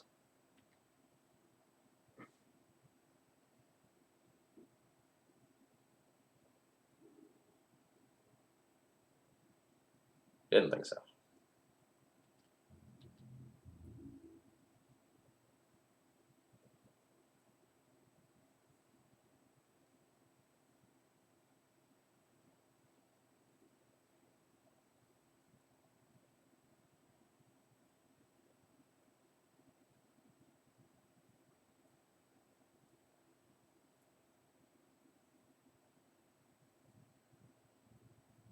I don't know why there's a big pause on the attack step here. You can't put 2 lands into the graveyard at instant speed with 1 mana.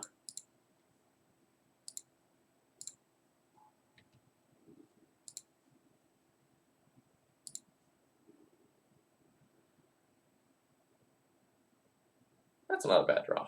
I'm perfectly happy with that.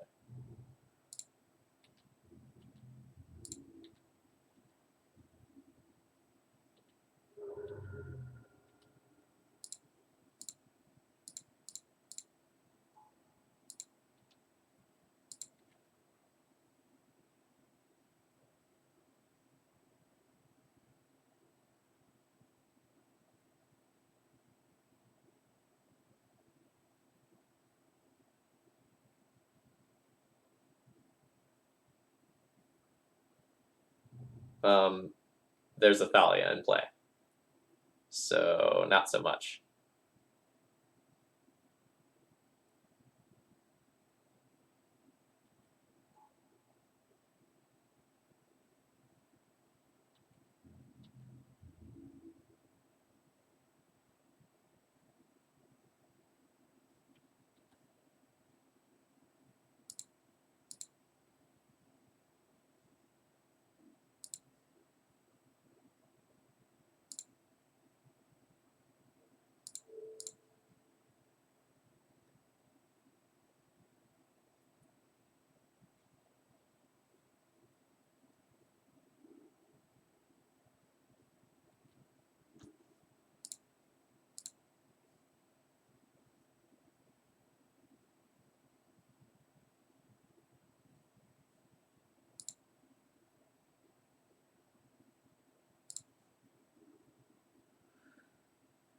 I think my opponent should have end of turn wastelanded me.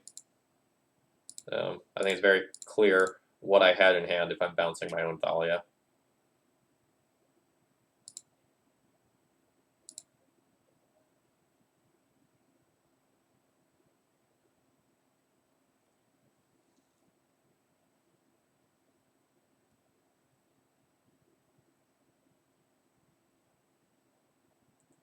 Now it's an interesting little game because they're giving me access to both of these cards. I'm going to take the Reclaimer. It's just more utility.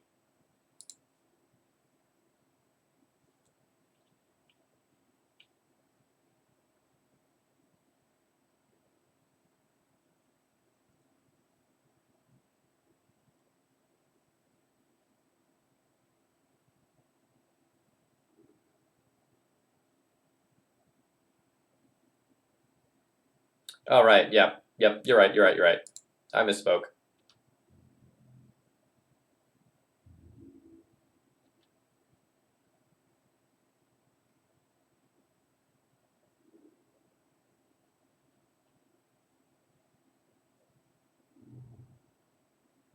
I see. So it's a damned if you do, damned if you don't sort of situation.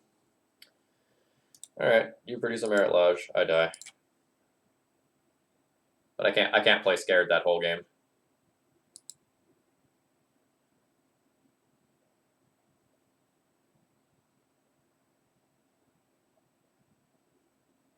I don't think I want to adjust my sideboarding at all.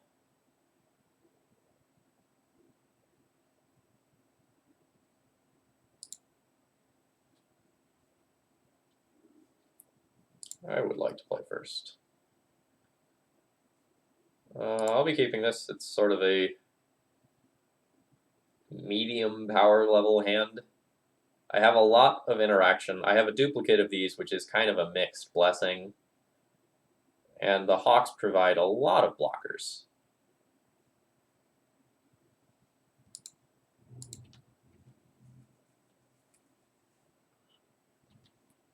Yeah, I mean, my hand got shredded by the Cabal Therapy. I lost the Flicker Wisp and my Swords to Plowshares. I lost the 2 best cards in my hand.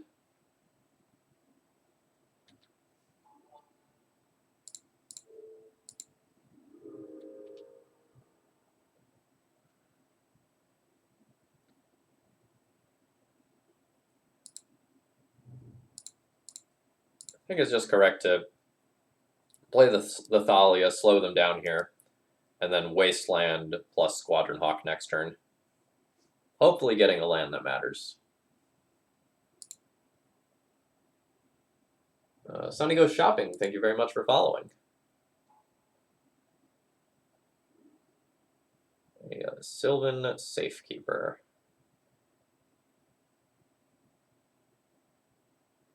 All right.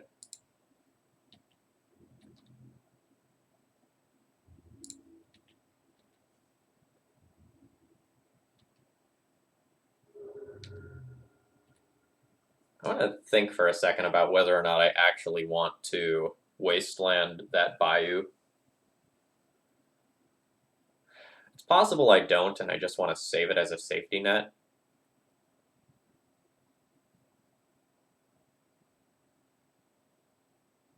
But wastelanding it with Thalia in play could just be absolutely devastating.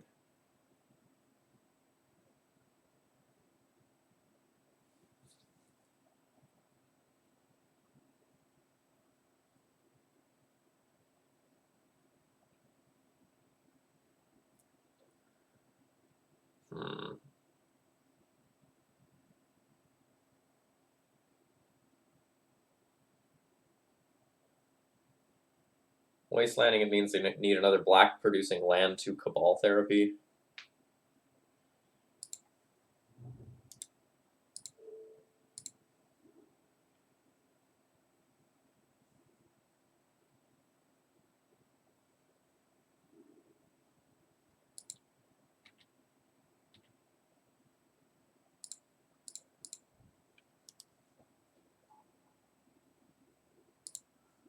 No, because of Cabal Therapy, I'm only going to search out one of these right now.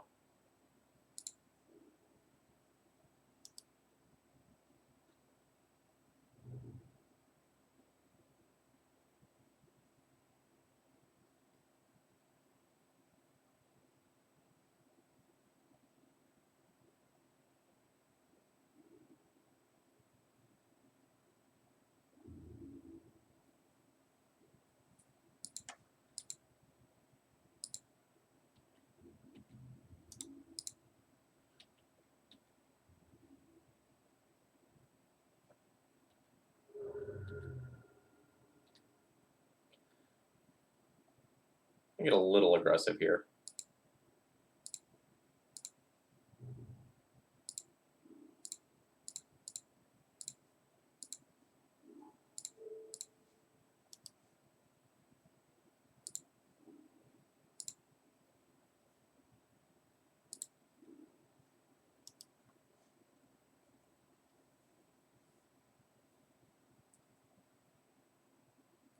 So now I have a 3-turn clock. I'll just port from here.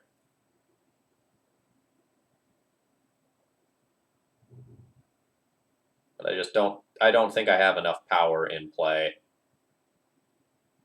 with just like a Thalia and a Squadron Hawk. So I assume my opponent will sack a plant here to get my Flicker Wisp.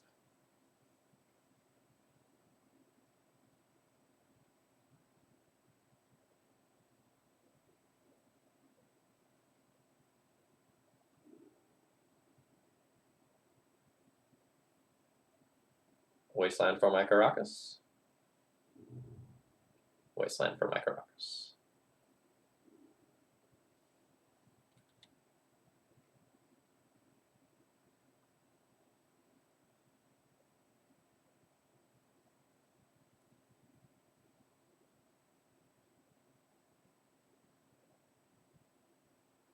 Oh, he doesn't know about the second player. You're right.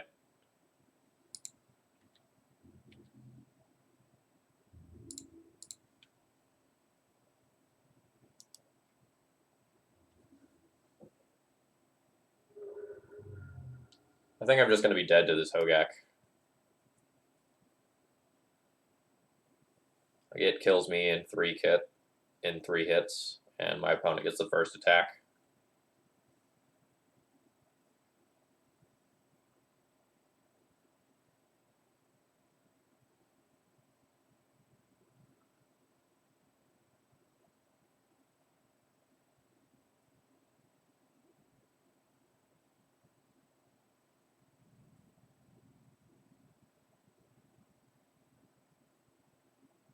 As a side note, this is why I only play 2 Caracas instead of 3.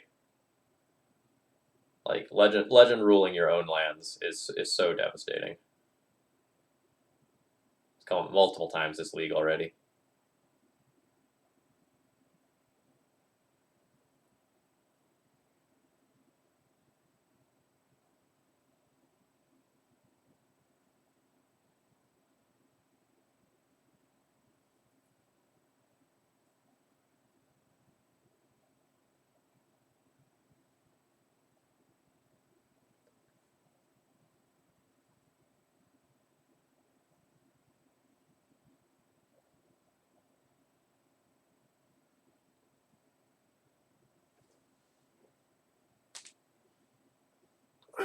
What are you thinking about, opponent? I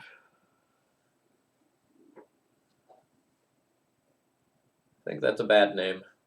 You have Swords to Plowshares beaten with Sylvan Safekeeper that's on board.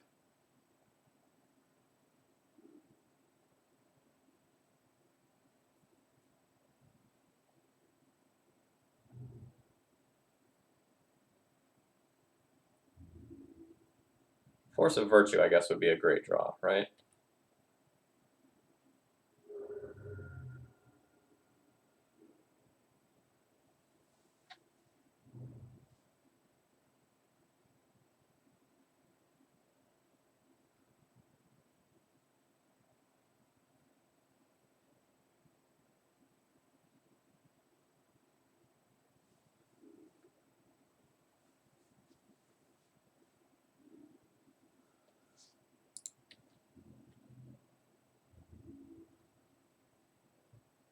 No, I don't think D&T is a tier 1 strategy at the moment.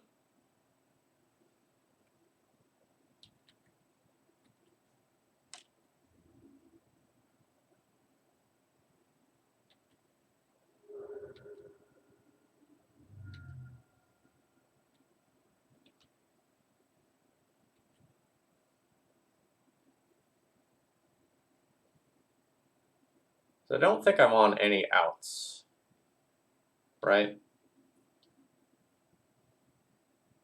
Caracas is beat by Sylvan Safekeeper. Land doesn't get me anywhere. And Wasteland doesn't get me anywhere.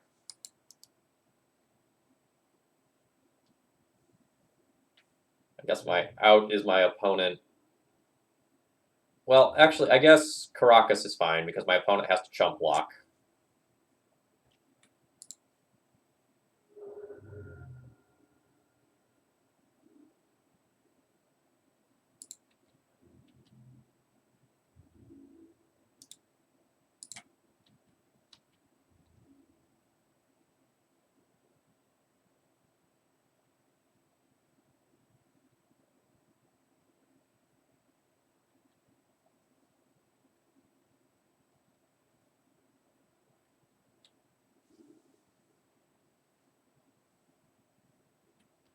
That's a good play.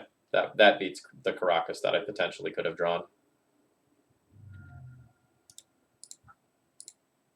Dead. Alright, give me 30 seconds. I'm going to see what my brunch situation is. My girlfriend's cooking. I'm going to see if I have time for another match.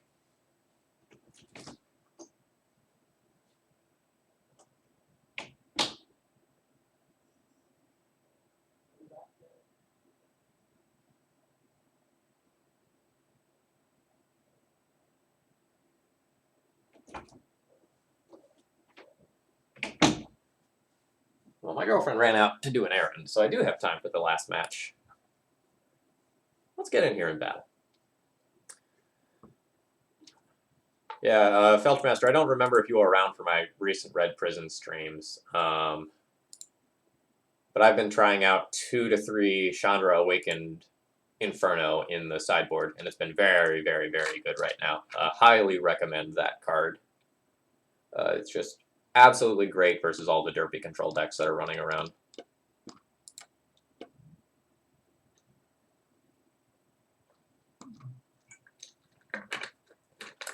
Great. So, one thing I've been thinking about with Red Prison is whether or not Scab Clan Berserker is actually good right now. There's just a lot of derpy, like, Baleful Strix decks that are running around that are tending to clog up the board, and it's not connecting as often as I would like. So while it's still awesome versus the combo decks, it's not as good as just a generic board-in card versus the control decks like it used to be. So I've been considering cutting the third Scab Clan for another Chandra.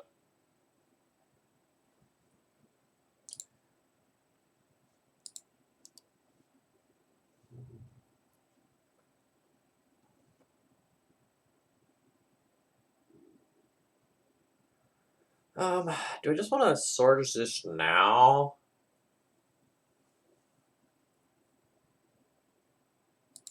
I think I just want to Swords this now before a Spell Pierce can be up. When the Hawks work, they're very, very, very good.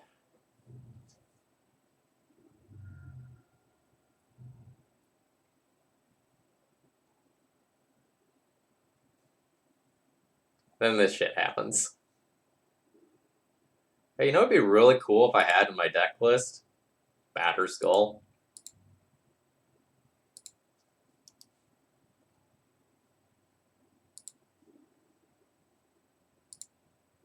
I always play 4 Trinispheres. I think Trinisphere is absolutely insane. It just gives you so many free wins.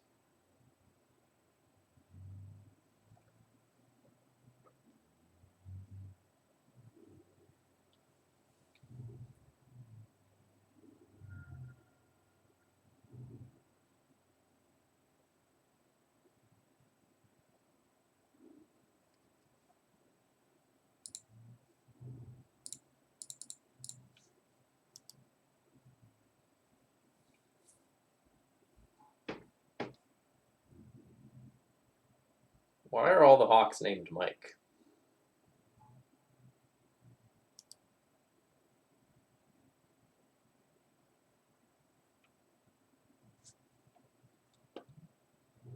Doesn't really look like a Mike to me.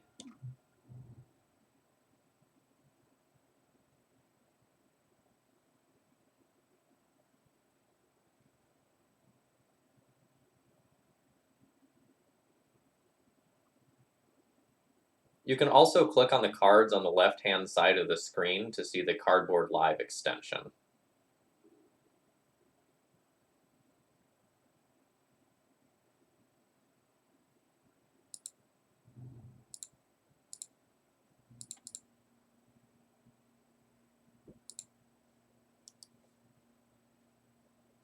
Don't Spell Pierce me.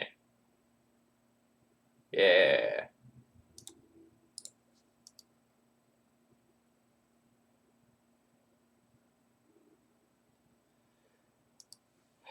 Well, I guess that's fine. My opponent only has True Name plus Ren and 6. How bad can it be?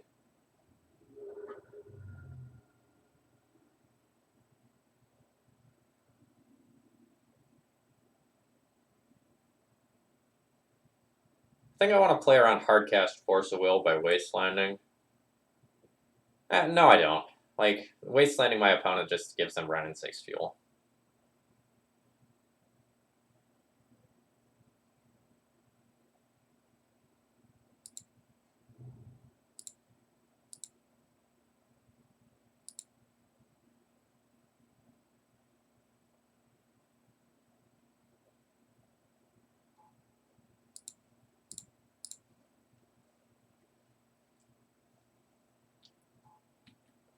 Oh, baby. Caw-caw! My power is unmatched.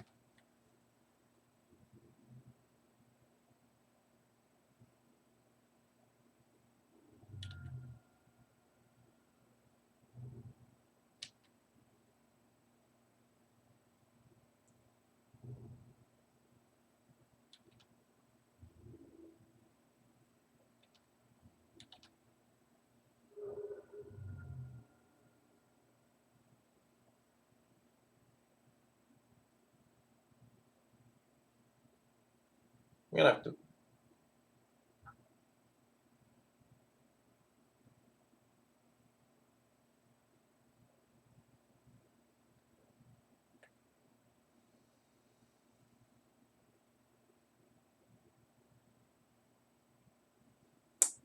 Okay.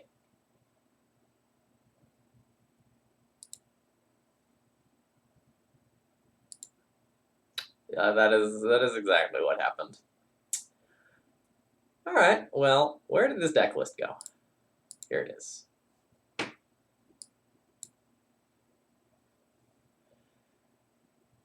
Yeah, not ticking up the Ren 6 there is a very, very, very bad play. Although, honestly, I don't even know if I would have attacked the Ren 6. I might have just gone for their face. The Ren 6 returning lands wasn't doing a lot at that point. So it probably just would have turned into, like, Ren 6 shoot me. I would have had to think about it. Ancestral Recall. Strong. Okay, so let's make a copy of this, and let's see what I would do with this.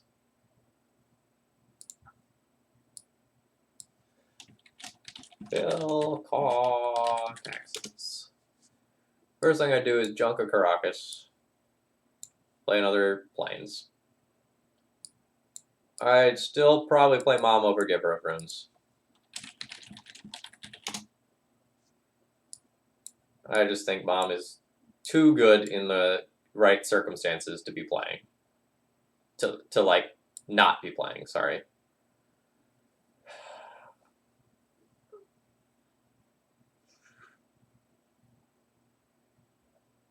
I don't want to look at that yet. I want to make my own, like, decisions regarding what I would do and then look at that.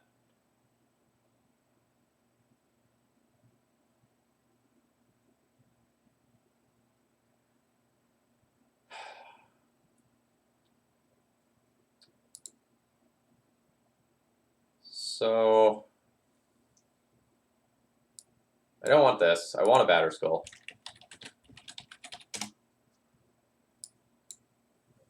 I'd probably slam it in the main deck still. Maybe move that to the board.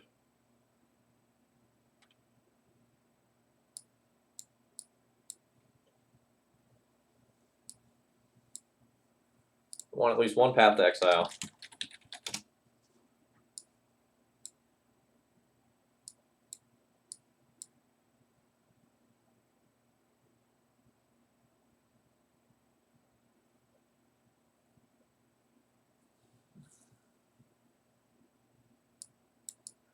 Kind of want a Jailer in the 75.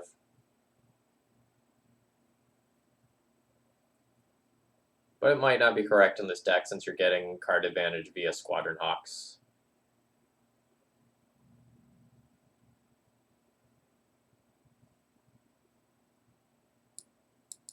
I don't like this card.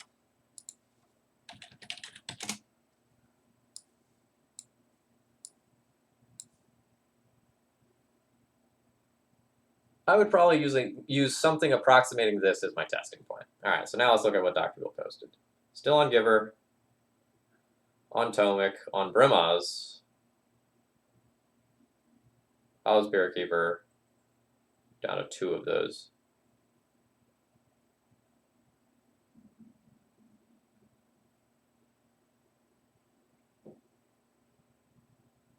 Did the Flicker with straight get cut in this list? Giver, Hawk, Mystic, Thalia, Tomic, Brimaz, Spirit Keeper.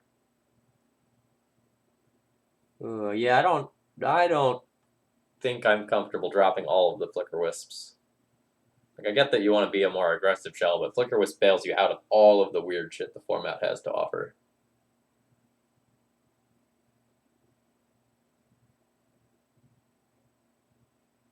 Hey, Dr. Bill, did a card get cut off in the sideboard there? 1, 2, 3, 4, 5, 6, 7, 8, 9, 10, 11, 12, 13. Yeah, I feel like the very tail end of the sideboard got cut off there.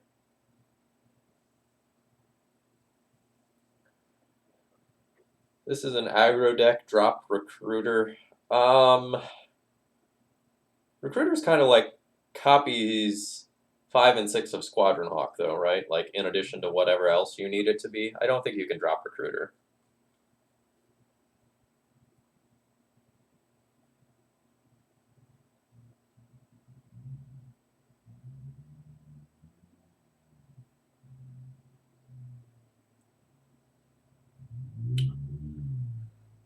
I could.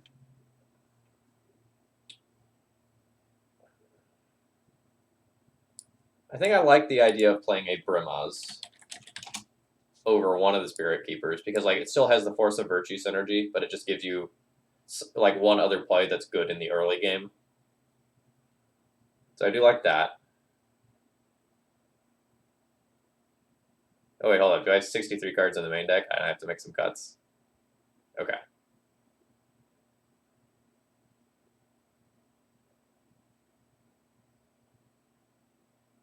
Oh no, I just didn't cut the givers. That was the problem. Thank you.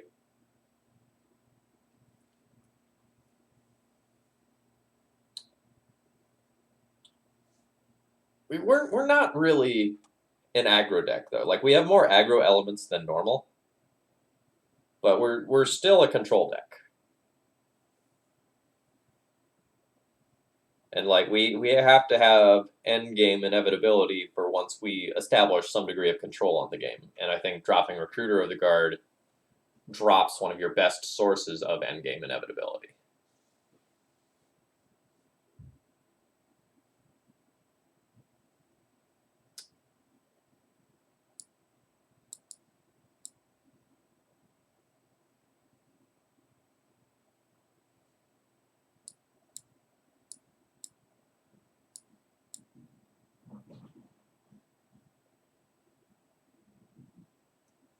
Maybe the one of Containment Priest is just like too slow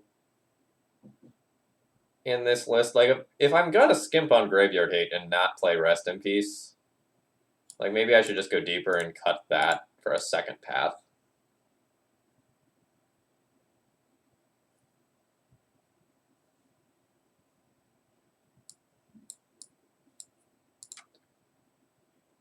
Yeah, so like XJ's Cloud list is posted above, right?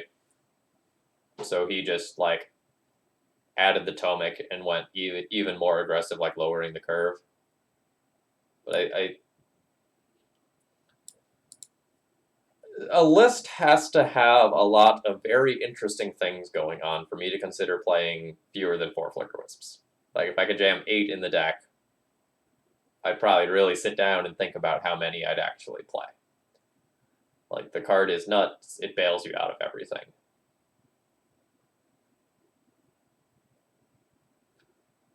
It's also possible that the deck doesn't need 4 Force of Virtues, that like something like 3 of them is totally fine as well.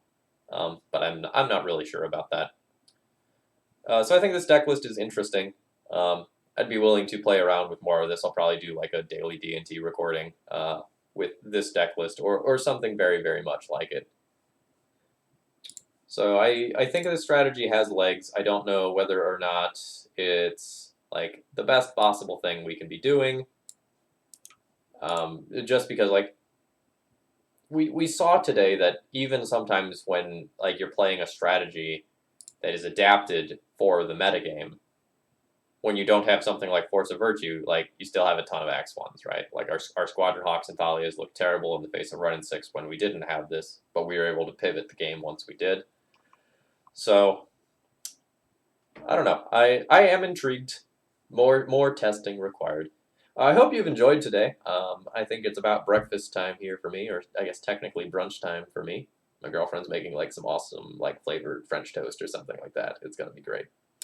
So I hope you've enjoyed. I'm going to go ahead and wrap up and turn you over to Sam Rothflow, who is, I think, going to be playing in the MCQ with Sneak and Show. If you enjoyed, please consider following my channel. I'm doing Legacy 2 or 3 times a week and occasionally some Modern Death and Taxes as well. And if you're really enjoying, please consider doing something to financially support the channel. Thanks again to Dr. Bill, Anthony P., and Nerf Blaster for supporting the channel recently. Cheers, folks, and it's time to raid someone.